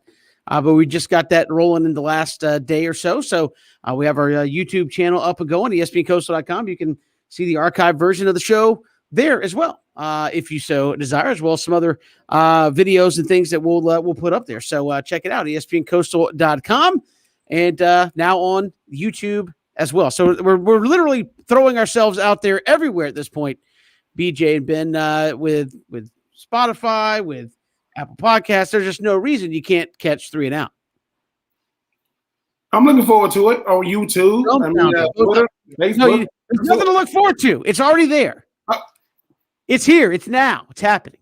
Hey, he's looking forward to it being on YouTube, like he's looking forward to the hiring of Dan Lanning. You got the hat on. DJ, I wanted to just let that go and like just never address it ever again. But that was good. Oh man, look, we all do it. I mean, look, man, the other day I said, hey, you have programs like Citadel that didn't play any games in the fall. Citadel played Clemson. Let me tell BJ, Kevin, and Christian something. There is nobody on this show more petty than me. You don't want to bring that out of me because it will not stop. It will not stop. I'm telling you, nobody is pettier than me. So if you want to go there, you want to open up that can of worms, let's do it. We'll come back. We've still got another hour to go. The petty train is leaving the station. We will bring it back. Final hour. We'll talk some Super Bowl with KC and Tampa. Also, Freddie Coleman set to join us, host of the Freddie and Fitzsimmons Show on ESPN Radio. And we'll get some Super Bowl prop bets that are always a lot of fun this time of year when the game rolls around. It's 3 and Out all across the Southern Pigskin Radio Network. Hit us up on Twitter at Pigskin Radio, streaming live, ESPNcoastal.com.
Good to have you here on 3 and Out, final hour of the show on this Thursday. Still a lot to get to. We'll hear from Freddie Coleman, host of Freddie and Fitzsimmons on ESPN Radio. We'll talk Super Bowl with him, also getting to some Super Bowl props coming up ahead of the Super Bowl as well. Those are always fun to dive into here on the show. We're going to keep track of it and see who was mostly right and probably more so who was wrong on the prop bets. We'll get to those coming up on Monday. But Christian wanted to get nerdy with it here on the show with some football, inside football, as far as it pertains to the Bucs and KC, and talk about what Kansas City does that's so advanced and how Tampa Bay can kind of counter that. Yeah, so I'm going to say that. Am I wrong? I was going to say this real quick because I don't know any of the stuff you guys were talking about in the show meeting for this segment. So I'm going to write a story about CJ Spiller for Southern Pigskin and just let y'all talk about schemes. Yeah, BJ, you could participate. You could ask questions. I mean, you're a part of the show. Okay, I'll ask questions, but I don't have any answers because y'all just now got me to understand what the defensive line, zero technique and all that stuff means. Listen, it's a step-by-step process, BJ. I mean, I still don't know how to use a semicolon. So yes, every day is a step towards greater knowledge. The semicolon is a great grammatical gift. It's so versatile. Yeah, just like an outside linebacker that can put his hand in the ground. I don't know how to use it. So, BJ, we all have our strengths and weaknesses, and that's what makes our show so great is the balance that we strike here. So y'all explain this to me because Christian seems to think that the zone blitzes and the creeper pressures. We got to have a whole class on creeper pressures for me and BJ. Thinks that could be the key for the Bucs slowing down Kansas City. Well, before that, I got a trivia question for you guys. Okay. Can someone on the show, and I want to see your eyes on the screen, no cheating, tell me who the last team to hold the Kansas City Chiefs to less than 20 points was?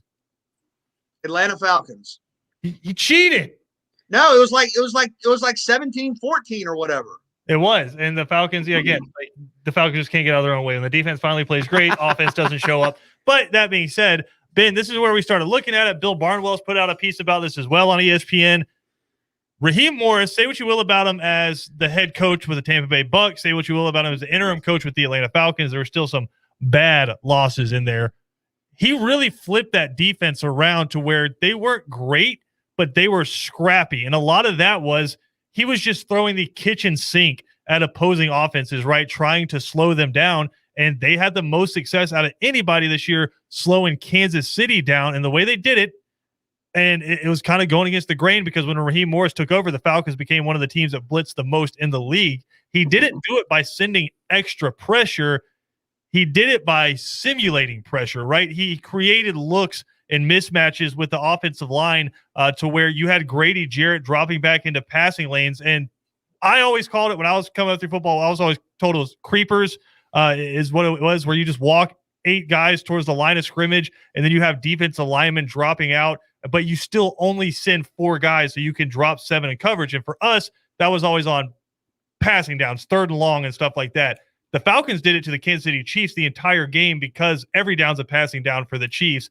I think for the Bucs, with the athletic guys they have in the front 7 and Ndamukong Suh, Jason Pierre-Paul, Shaq Barrett, they have the perfect defense to go out there and try to run some of these creeper pressures. Yeah, they're gonna have to. They're gonna have to because number one, you got to make Patrick Mahomes get the ball out quick, and you got for sure tackles like Levante David and Devin White. I do agree. Adding a guy back like Vita Vea who could definitely eat up 2 blockers to make a guy like Ndamukong Suh go out there and eat Shaq Barrett and JPP, making sure that not only is he, they keeping an outside pressure because you got to keep that pocket. You got to keep Pat Mahomes in the pocket because he can make plays. Yes, the creeper pressure is gonna be there. But the thing about it is though, but you got to pick your poison too though, because this is the thing though, Christian. The thing about Atlanta, their season is over. So now they just playing for pride. So you can work on a lot more when you know there is no postseason. I think what's gonna happen is you can't just sit back and just let Pat Mahomes see what you're doing. He's gonna pick you apart. So I do agree. You got to be able to take some chances. Devin White is the premier linebacker in the league. He can blitz. He can run sideline to sideline, and for this game, he's gonna have to have the biggest, the biggest job of his life. They're gonna have to find a way to play Travis Kelce 1-on-1, and you're gonna give up some yards. You just can't give up the big play. But I do agree. I mean, those blitzes, those zone blitzes behind, they're going to definitely have to be there because they can't just sit back because, Christian, just like I know, that secondary for Tampa, you got to protect those guys. They don't got nobody in that back end, even though if Antoine Winfield Jr. can play. But if they don't got nobody in that back end that can definitely cover up that front seven, they're going to have to bring that heat.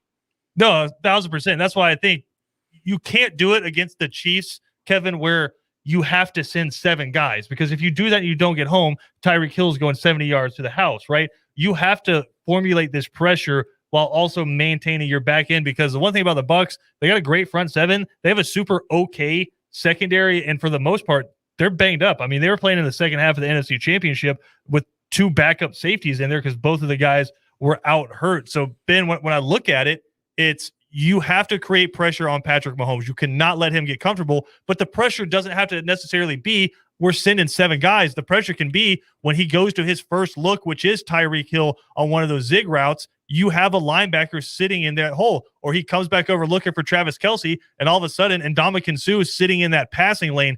That's how you can create havoc on an offense like that. Yes, and the thing about when you are driving in the zone, you have to do 2 things. You either got to guess right, or you have to be in the spot. If you're not, you're gonna lose. Either guess right, which that just happens sometimes, or you have to be in the spot. Being in the spot simply means I can give up the throw, but I can't give up the yards after the catch. I got some of the most dangerous players. I got probably the 3 of the most dangerous players in football. Tyreek Hill, Mecole Hardman and Travis Kelce. You got to be a for sure tackler. People are gonna say, "Well, Ben, that sounds unfair." The cheetah, Mecole, who might be faster than Tyreek, and that's football though. You got to be able to win those battles. So yes, I do think that being able to have that pressure is going to be there. Vita Vea going to have to come up because he might have to take 2. Shaq Barrett, he got to be that guy. Here's what I need you guys to explain, because I understand obviously the significance of pressuring the passer, even great quarterbacks like Brady and Mahomes. But is the goal not only to frustrate and confuse the quarterback, but with these blitzes and these creepers to frustrate and confuse the offensive line in an effort to easily get to the quarterback? Absolutely. Well, and just KC gets the ball out so quick, right, that a traditional defense, right, a 4-man front, even if you're getting there quick, it's not quicker than Patrick Mahomes can get the ball out to Travis Kelce or to Tyreek Hill, right? So you have to frustrate those throwing lanes, and then it's that extra second, right, BJ, where Patrick Mahomes has to pull the ball down off his first read. Then if you can confuse the offensive line where they've got their hand in the dirt, the center's called out, which nose guard, which defensive tackle, they're having a block, and all of a sudden that dude's dropping into coverage, and you have a safety blitzing off the edge. It's those seconds. Kevin, if you give me the inches from Al Pacino in any given Sunday, right, it's those, just you're creating an extra second of pressure, and that's what these are going to be. And again, you're 6 inches in front of your face. You're playing the 2017 Golden State Warriors in football form. So anything you can do to slow them down, you have to throw the entire playbook at them. Yeah, absolutely. And the thing about blitzing, BJ, is this is simply blitzing just simply means I am making them do what they want to. I'm making them do something they don't want to do quicker than they want to do it. You're making them get it out quicker because you probably got a free rusher. Check. Then you got to win the individual battles, because in a blitz, you hope that they pick it up. You hope that the offensive line pick it up. But if somebody don't pick it up, you got to be able to get a hit on Patrick Mahomes. And once again, it's behind the blitz. If you don't get there, he's gonna get the ball out. Like getting the ball out quick for because this is where the quarterbacking for Patrick Mahomes is on another level. He can get the ball out and quicker than anybody I've ever seen in quite some time. But he gets the ball to Kelce and Mecole and Tyreek in a position they can run after the catch. That's what I mean when I say you got to be on the spot. Because if you miss a tackle, it's 60 yards behind you. But it's that chess match. But I do think Devin White and Levante David are built for this. They can run, they can hit, and they can cover. Most linebackers can only do one really, really good. They can do all 3 really, really good, and they're going to be tested like no other, because I know, Christian, it's about Tyreek and Mecole. The guy that scares you to death is Travis Kelce. He's the one that scares you. And that's why it's so important and kind of underrated, the fact that they got Devin White back, because he missed the game against Washington in the wild card round, but his communication is going to be key out there being the quarterback for that defense. But Ben, flip side of that, we're talking about the defense for the Bucs. It's because what KC can put out there is so scary. And I thought, again, Bill Barnwell made a great point about this, but it's just you're watching Kansas City, and every offense kind of has one thing that they can go back to over and over again. When they need a first down, when they need a big play, it's their mesh concept, right? It's sending McCole Hardman and Tyreek Hill on shallow crossers and having Travis Kelce. You said this. He's got plays where he doesn't even have a route. They just say, Travis, find that spot in the middle of the defense and get open. So when you're a linebacker and you're having to switch off with your corners and your safeties with two of the fastest guys in the league, and maybe the best tight end in the NFL right now is coming over the middle getting open, it's just nightmares for a defense. It is, and they're gonna have to communicate really, really well for that Tampa Bay defense to be able to, when those crosses coming, they got to be able to point, cross that stuff off, because they're gonna have to be able to be in the right place. And it's the way they get to those meshes. When they run 3-by-1 with Kansas City, they'll bring Travis Kelce from the outside in, and they call it divide, meaning they're going to come at that one high safety, and they're going to test what you do well, because the ball is going to go in between the halves more often than not. But this is another thing, Christian, that you didn't put down. The one thing that they do better than anybody else, I call it carousel blocking. When they come in motion and they come back out the same way they just came from, they do that better than anybody. Travis Kelce could be the lead blocker on a play that he's coming in motion, making it look like pass, and they'll go to the run, and out of that they'll end up running a screen out of it. So that those meshes are one, the route concepts are two, the pre-snap motion is three, and you got the guy in Travis Kelce that can make all the throws. That's what makes it the most dangerous. But it's going to be a chess match for 4 quarters, because I believe, Christian, there are plays that Eric Bieniemy has not called yet that they have saved for Sunday. Let me ask you guys this real quick, just in terms of defending all this. Who do you give the edge to at defensive coordinator, Steve Spagnuolo with the Chiefs or Todd Bowles with the Bucks? I think Spagnuolo has more to play with, like in terms of he has more weapons. I think Chris Jones isn't talked about enough. Tyrann Mathieu is unbelievable to watch as well. So I think he's got more toys to play with. That being said, if you're just talking about a defense that I've seen really, really play well in the playoffs so far and riding the hot hand, I think in DVOA, they have 2 of the top 5 guys in the playoffs, the Bucks. I mean, Shaq Barrett and Jason Pierre-Paul coming off the edge and just getting to the passer. They haven't necessarily seen somebody like Patrick Mahomes yet, but I'd probably give the edge in this game to Tampa. I do think Tampa got the better overall defense because they got it on all 3 ends. If Antoine Winfield can be there for the secondary. But the thing is, I think their front 7 for the Bucks, they protect those guys on the back end. Tyrann Mathieu is a guy, BJ, we keep talking about the X factor. He can blitz, he can cover. And the one thing he does too is, this is what he does that most safeties don't do. Once his guy is covered, he will leave his guy and go to another guy. Like once he know you can't get this ball in here, he'll go start looking for work. That's what makes Tyrann Mathieu really, really good, is his football IQ. I think the Todd Bowles is saving his best work, because when you got a front 4 that can get continuous pressure, 2 guys in JPP and Shaq Barrett, that those guys had 5 sacks in the second half, 3 by Shaq and 2 by JPP. Vita Vea is a big body. Adama Stu can still rush. 2 heat-seeking missiles with Levante David and Devin White in the back end. If that secondary can play decent, they don't got to be elite. They got a shot. But if that secondary starts doing this, hey, man, we're going to put you out here on the island with Tyreek Hill. Hey, Devin, we're going to put you on the island with Travis Kelce. You're not going to win like that, because Travis Kelce is the one that makes the whole offense go. Tyreek Hill is that momentum guy. He can switch momentum, because he can go from 0 to 60, in 20, in a second.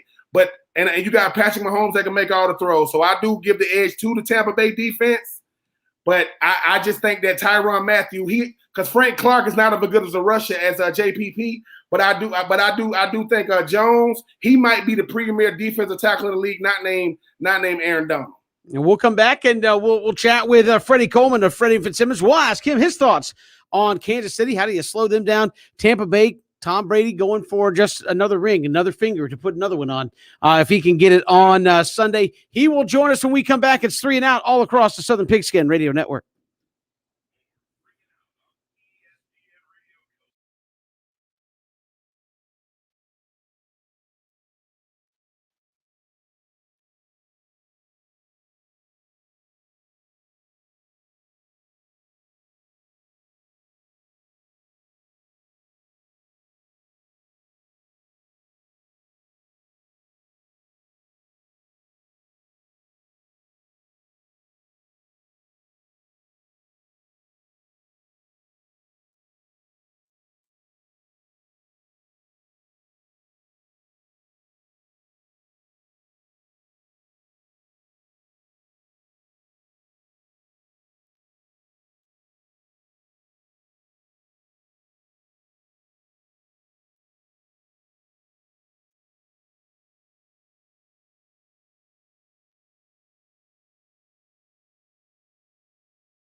Down towards the Super Bowl, the Chiefs and the Patriots. Everybody looking forward to that. And our next guest, you can hear him 11 p.m., 2 a.m. Freddie and Fitzsimmons. He's the host of that show. Freddie Coleman joins us here on 3 and Out. Freddie, welcome to the show. How are you?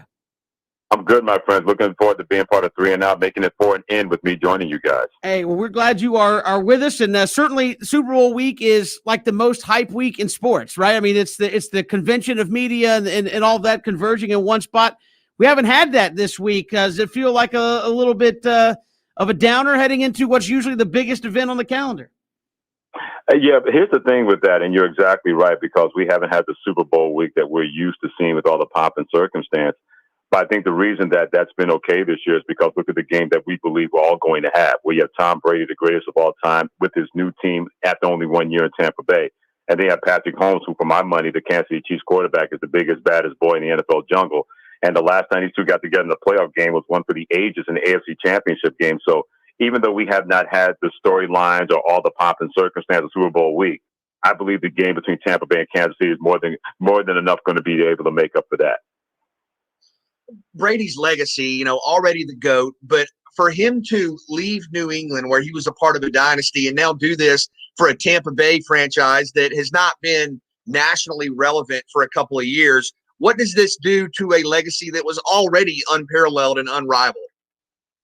I guess we've gotten to the point now that we should not be surprised by anything that Tom Brady does on the football field, because did we actually believe that him leaving New England and failing in his first year was actually going to happen? Nobody thought that was going to be the case when it comes to Tom Brady. And especially when you go to that team with all those weapons.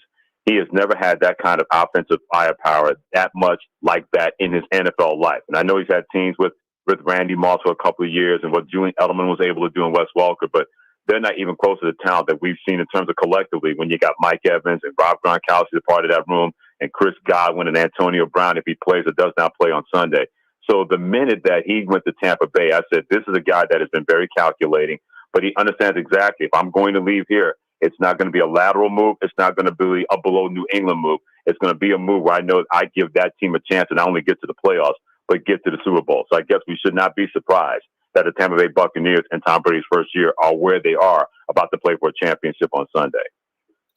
Obviously, Freddie, when you talk about Tampa, it's all about, Tom Brady. When you talk about Kansas City, it's all about Patrick Mahomes. But to me, I think it's all about the co-stars and not the superstars. Who got the better co-stars and supporting cast, Tampa or Kansas City? Man, that's a really good question, because I'm going to slide with Kansas City, because as many weapons we talk about Tom Brady, they got the Guardians of the Galaxy over there as well. You got Tyreek Hill and you got Travis Kelce and also Tyrann Mathieu. I think that's a guy that many people have to look at as a key to this game, the safety for Kansas City, because as much as we talk about Tom Brady and how he studies film and how he's a student of the football game, Tyrann Mathieu is the exact guy on the opposite side of the ball for the Kansas City Chiefs.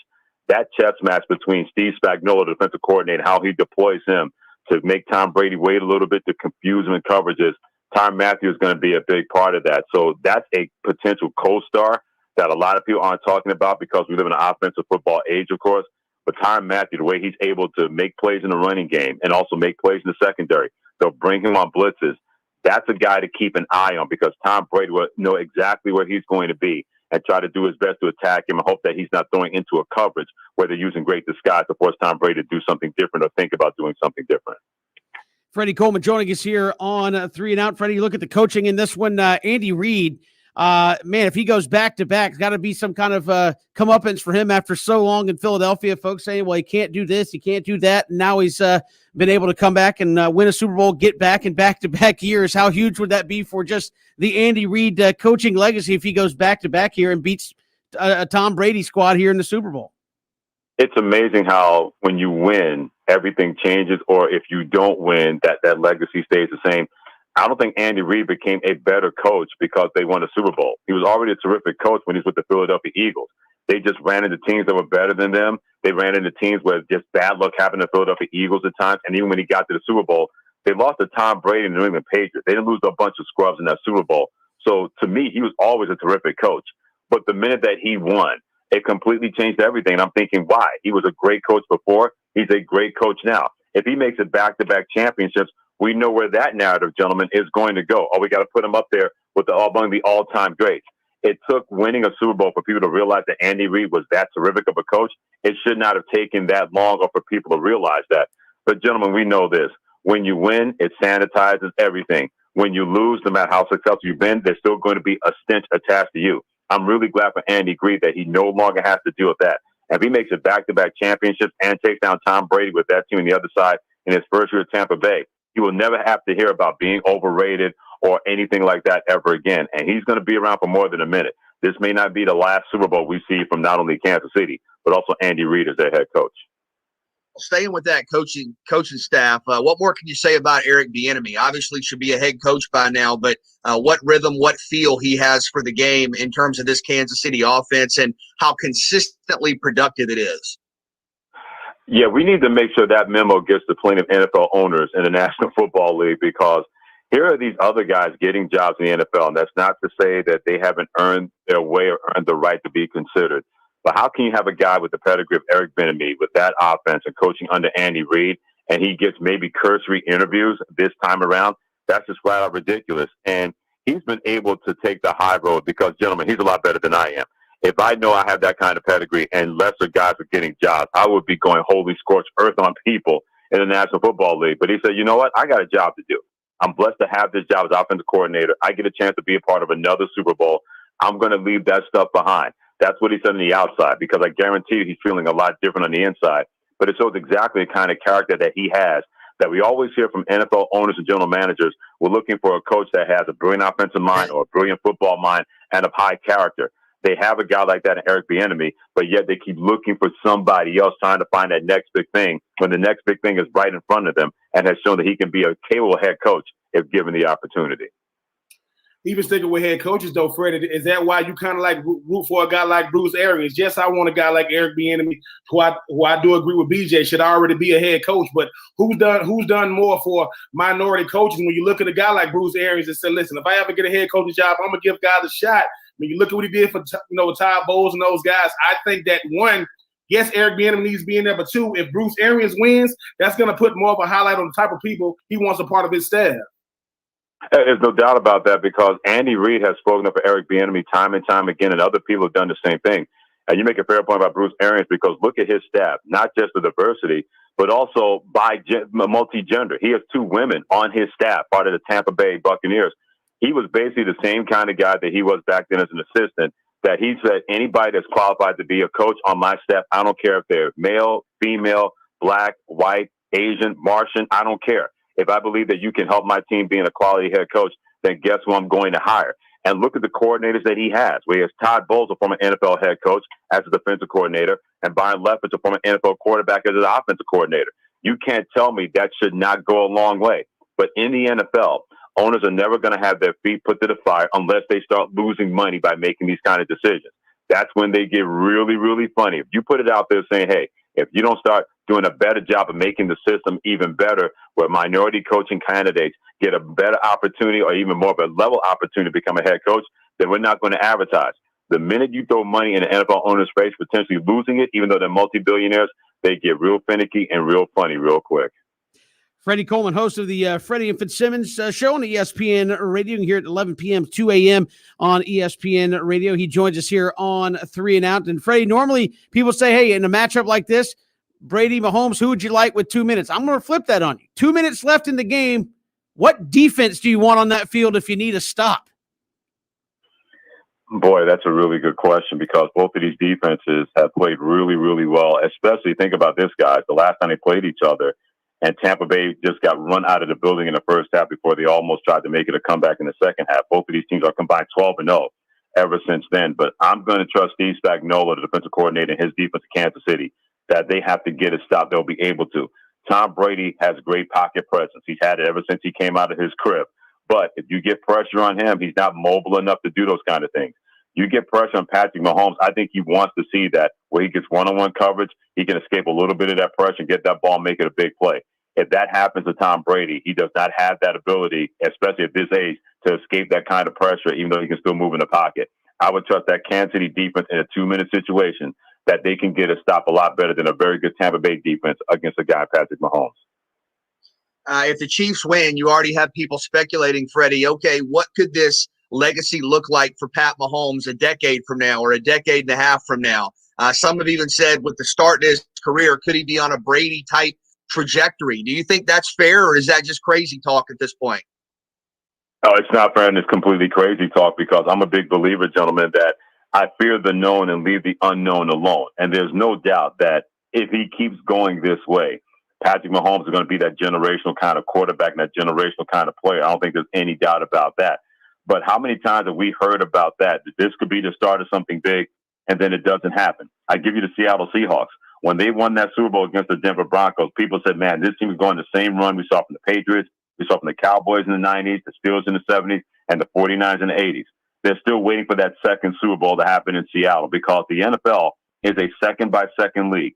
You could be headlined, the top of the headline one year, and then the next year you're the Houston Texans, and look where they are. Anything can change in a matter of seconds. So as great as Patrick Mahomes is, this NFL game, this NFL league is very, very selective and very particular when you start talking about legacies and future runs and all that stuff. Every time I think about that, I say, remember, the NFL is a second-by-second league. You could be king of the hill one day, and the next minute the earth is on top of you. Freddie, I know it's going to be all to talk about these quarterbacks, and rightfully so. But 19 years ago, this Tampa Bay Bucks team was led by a defense with a guy by the name of Derrick Brooks. They got a guy right now by the name of Devin White. We talking so much about all these guys. How good is Devin White, and can we be talking about him potentially being the MVP of this thing? Yeah, he's terrific, because that young man out of LSU, you knew, at least I felt he was going to be a star the minute that they drafted him. And he's been even better than I could have ever imagined. And you got him and Levante David. They may be the two best pair of linebackers in the National Football League. But you can do so many things with Devin White. You can bring him off blitzes because he can get to the quarterback. He can cover running backs and tight ends out of the backfield. He has such a great first step against the run where he can diagnose plays. And he's just a fun guy to watch. I tell people all the time, there's certain guys outside the quarterback you should pay attention to. And one of those guys on defense for me in the National Football League is definitely Devin White. He's definitely going to have an impact on this game. If you don't hear his name a lot for the Tampa Bay defense, that means things are not going right for their defense. If you're hearing his name having an impact early, that means that Kansas City will have to change what they do, because Devin White is having an impact on that game. Freddie Coleman joining us here on 3 and Out. Freddie, give us your prediction. What happens on Sunday? Look into the crystal ball for us. Well, I think this game goes down to the final 4 to 5 minutes, and it wouldn't surprise me if it goes down to the last possession. But I think the Chiefs, I know they have trouble in the offensive line, losing their starting offensive tackles, but I just trust 15. That guy in red, Patrick Mahomes, just a little bit more against that defense of Tampa Bay. I got Kansas City winning this game 38-30. Freddie Coleman, our guest here on 3 and Out. Freddie, we really appreciate the time. We enjoy your show. We appreciate you coming on ours. Thanks so much. My pleasure, Kevin, BJ, and Benny. You guys take care and have a great show as well. Will do. Freddie Coleman joining us here on 3 and Out. A lot more to get to here all across the Southern Pigskin Radio Network.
Welcome back, 3 and Out here on the Southern Pigskin Radio Network. Kevin, BJ, and Ben. Glad you are with us here on this Thursday. Super Bowl coming up on Sunday. You'll hear it right here on Sunday afternoon, Sunday evening. Our pregame coverage starts. Super Bowl without some crazy Super Bowl props. We're going to keep track of these, see who in the end is the most right. I guess they're prop bets, so so they're what, Kevin? There's really no wrong answer here on that. Yes, there is a wrong answer. I'm not going into it. Some of it is literally one right answer and one wrong answer for each of these. So let's get to it real quick. Let's see what you got. Opening coin toss. You going heads? Well, or we tails? lost PJ. Oh, he's back. Apparently, my light got turned off. Opening coin toss, that's absurd. How in the world can you prepare for that? I guess I'll go tails. Never fails. I mean, I'm going with tails, but I got to say this, Christian. I mean, I'm going to say it. Look, I don't usually put no money out there for no prop bets for the simple fact that, I have 3 children and I don't like losing money. They're like, Daddy, what's up? Entertainment purposes. Hold on. I mean, Christian, we might have to talk, after the show. I think I might be feeling lucky, but when I lose, well, I'm not going to be on the show next week. For the FBI agents listening, I have nothing to do with this. Yeah. These are just prop bets out there. I'm going heads. Because other 2 guys went tails. Exactly. You got to go heads. Exactly. It's I got a 50-50 chance of it happening. Is that right? Will the game be tied again after 0-0? Yes or no? Because these are actual things. Kevin, if you're gonna do that after every single prop bet, let me just ask him. If you're gonna go, I guess this is a real thing people are betting on. Let me just ask him. Okay, go ahead. I'll say yes. This seems pretty easy, right? One team scores a touchdown, the next team scores. Yes, of course, yes, because every single possession battles, they're not going. Yes, it will be tied up after 0-0. Yes, of course it won't be. Absolutely not. And is that it'll be like 7-3, and it'll be 10-7. Yeah, exactly. 13, Yep, 13-10. Yep, I'm with Kevin on that one. That's 7-6. Yeah. All right, total passing yards by Patrick Mahomes over under 331.5. I understand it's Pat Mahomes, but that just feels like a lot to me. I'm going to say under. Yeah, I'm going to say no. I'm going to go no, not 3. No. I'm going to take the under as well because I believe the strategy for Tom Brady and the Bucs will be to limit possession. So unless he's going to go for 70, 80 yards passing on a couple of drives, I'm going to say he's going to have a hard time getting there under if the Bucs can execute their game plan. Talking about the Bucs. All right, receptions by Travis Kelce over under 7.5. Over. He had what, 13 a couple of weeks ago? Give me over. Oh, but Math would say if he had 13 a couple of weeks ago, then he's due for the fulcrum to fall off. Well, I would feel more in line with that argument if he had consecutive weeks with double-digit receptions. But I like where your head's at. All right.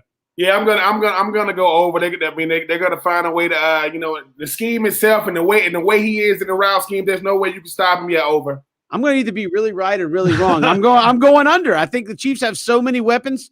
That I think other guys are going to step up and have a bigger game in terms of receptions. I mean, if he has 7 catches, that's still a pretty big game in the Super Bowl. It is. But he won't have 8. So I'll take the under on that one as well. What if like him and McCole Hardman catch the ball at the same time? Or they would each of them have to catch.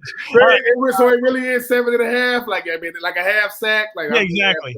Longest reception by Tyreek Hill, 27.5 yards over under.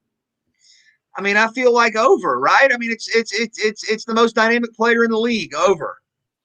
Yeah, Tyreek, man, he can make something out of nothing. I'm gonna go over. Yes. I will take the under. I'm just gonna be contrarian. Look, I'm not saying. Look, could he have a big play? I guess technically, let's see if they do one of those little like sweeps where like Patrick Mahomes pitches it forward. Technically, that's a pass. He pretty much got shut out in the Super Bowl last year until they needed him, and then they called the Hornet play. Running a post and go. Maybe he'll have a 26.5 yard catch. Yeah, there you go. go. I'm gonna go under. All right, stick with me on this one. What will there be more of on Sunday? Sure. Completions by Tom Brady or points by Paul George versus the Kings? Man, this is absolutely ridiculous. I believe Paul George is averaging like 24 points a game. But I'm going to take Paul George to go off and give me the baller. Yeah, I'm going to go with Paul George. I think he's going to, even though he's averaging 23, I see him dropping like 30 on them Kings. So you're just going with playoff P in the Super Bowl? Yeah. I think he's going to have an off night. They're going to take it light against the Kings. It's Tom Brady.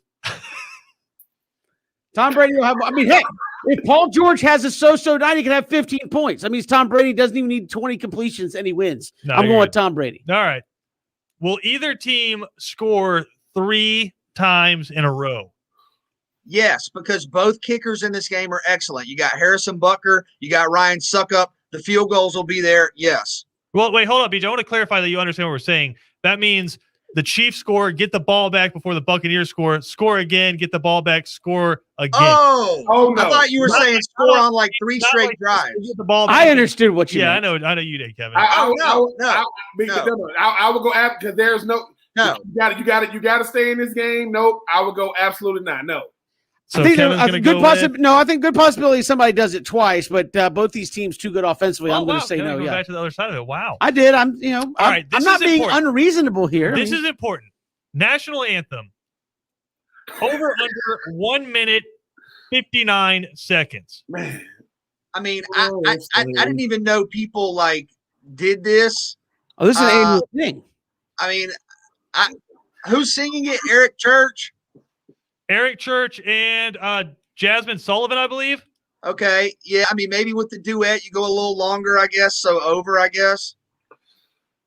4 out of the last 6 have gone over. I believe the longest ever was Alicia Keys, 2 minutes 33 seconds. But that's Alicia. I'm gonna go over for that reason you just said though. Christian, it's like, okay, this is my moment. Everything has been a little bit different this year. Jasmine Sullivan, really, really good singer. Yeah. So Eric Church. Eric Church, he's gonna try to speed her up, but No, I mean, it's Eric Church. He likes to get into it and get after it. I mean, drinking a little drink, smoke a little smokes, like 2 minutes, 40 seconds. I mean, you're going to go. It's Eric Church is going to go. I mean, it's not going to be a slow. It's under. He might be done looking at Jasmine, though. He's done, and Jasmine's still trying to get that last note out. That's the key right there. It's just going to be like at 155. And you just give her a little tap. And she's done. Hey. Yep. All right. BJ mentioned this is where you get that insider trading where you're like, hey, Eric, listen, yes, I got a cool mill on the under on that one. So I'm going to need you to just pick it up a beat here. Thanks, that's man. Right. All right. Over under 1.5 mentions of Bill Belichick. Now, that is not including the pregame show. That's from the start of the actual game coverage till the end of the game coverage. 1.5 mentions of Bill Belichick.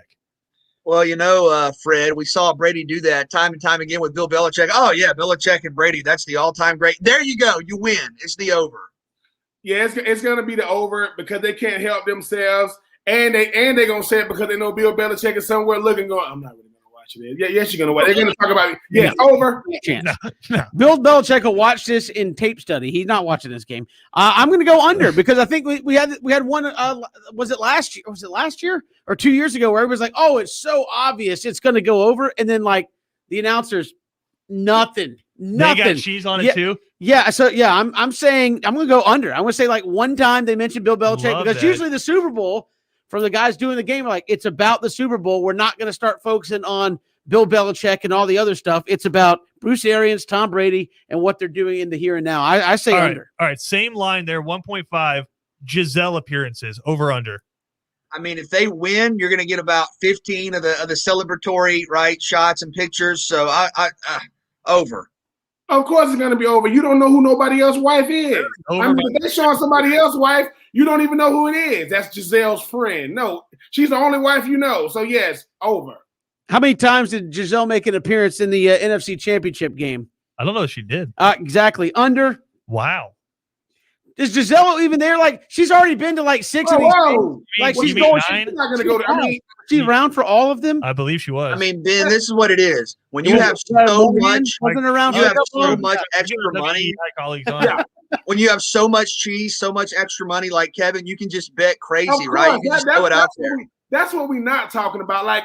You see how Kevin just answered this stuff and he's giving you context behind it? Absolutely not. This is the home game. She's already been to plenty. Last one. We got to go. Will any scoring drive take less time than the national anthem? So average it out, say the national anthem is around 2 minutes. Will any of the scoring drives take less time than that? No, I think both coordinators are going to make them earn it. They're going to play prevent defense. No. A key thing here. They literally have an offense, and at the end of both, and it has called 2 minute. Yes, one of them. So I'm going to go yes. That's not even it either, Kevin. Ben, do you want my advice here? I'm going to go. Have you heard of a turnover short field? Yeah, there's gonna be a drive under 2 minutes in this game. I'm gonna go no though, just to be contrarian.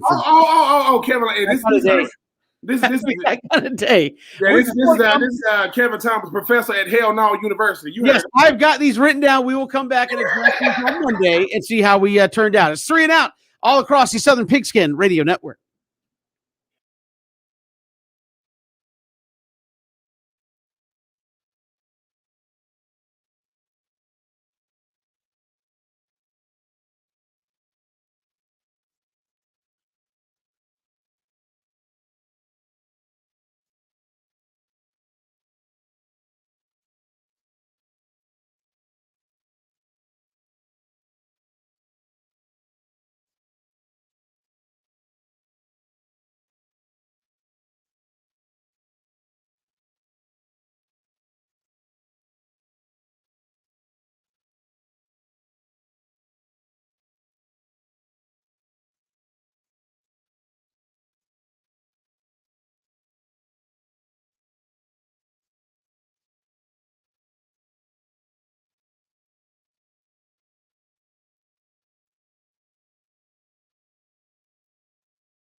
Kevin.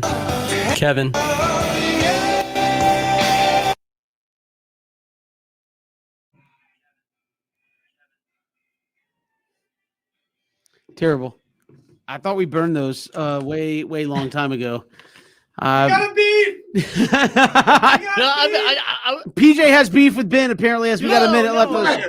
I wouldn't call it a beef. Oh, I would. I was just analyzing everything from the past couple weeks, and I'm just like, man, I got a lot of love for my man Ben Troop, but like, he doesn't like me as a color guy, like on football broadcasts. Whoa. I love you as a color guy. I mean, man, there's a Ben. You're coming at me, man. You're not. No. I can explain myself, PJ. Number one, I know this kind of the color guy thing was like the fact that number one, I mean, I've heard you do it. I said, look, I want to let my man PJ go out there and do what he does best. Number two, this is coming back to the quarterback thing. PJ, I don't want to put you in a position because if I drop it, I want to blame it on BJ.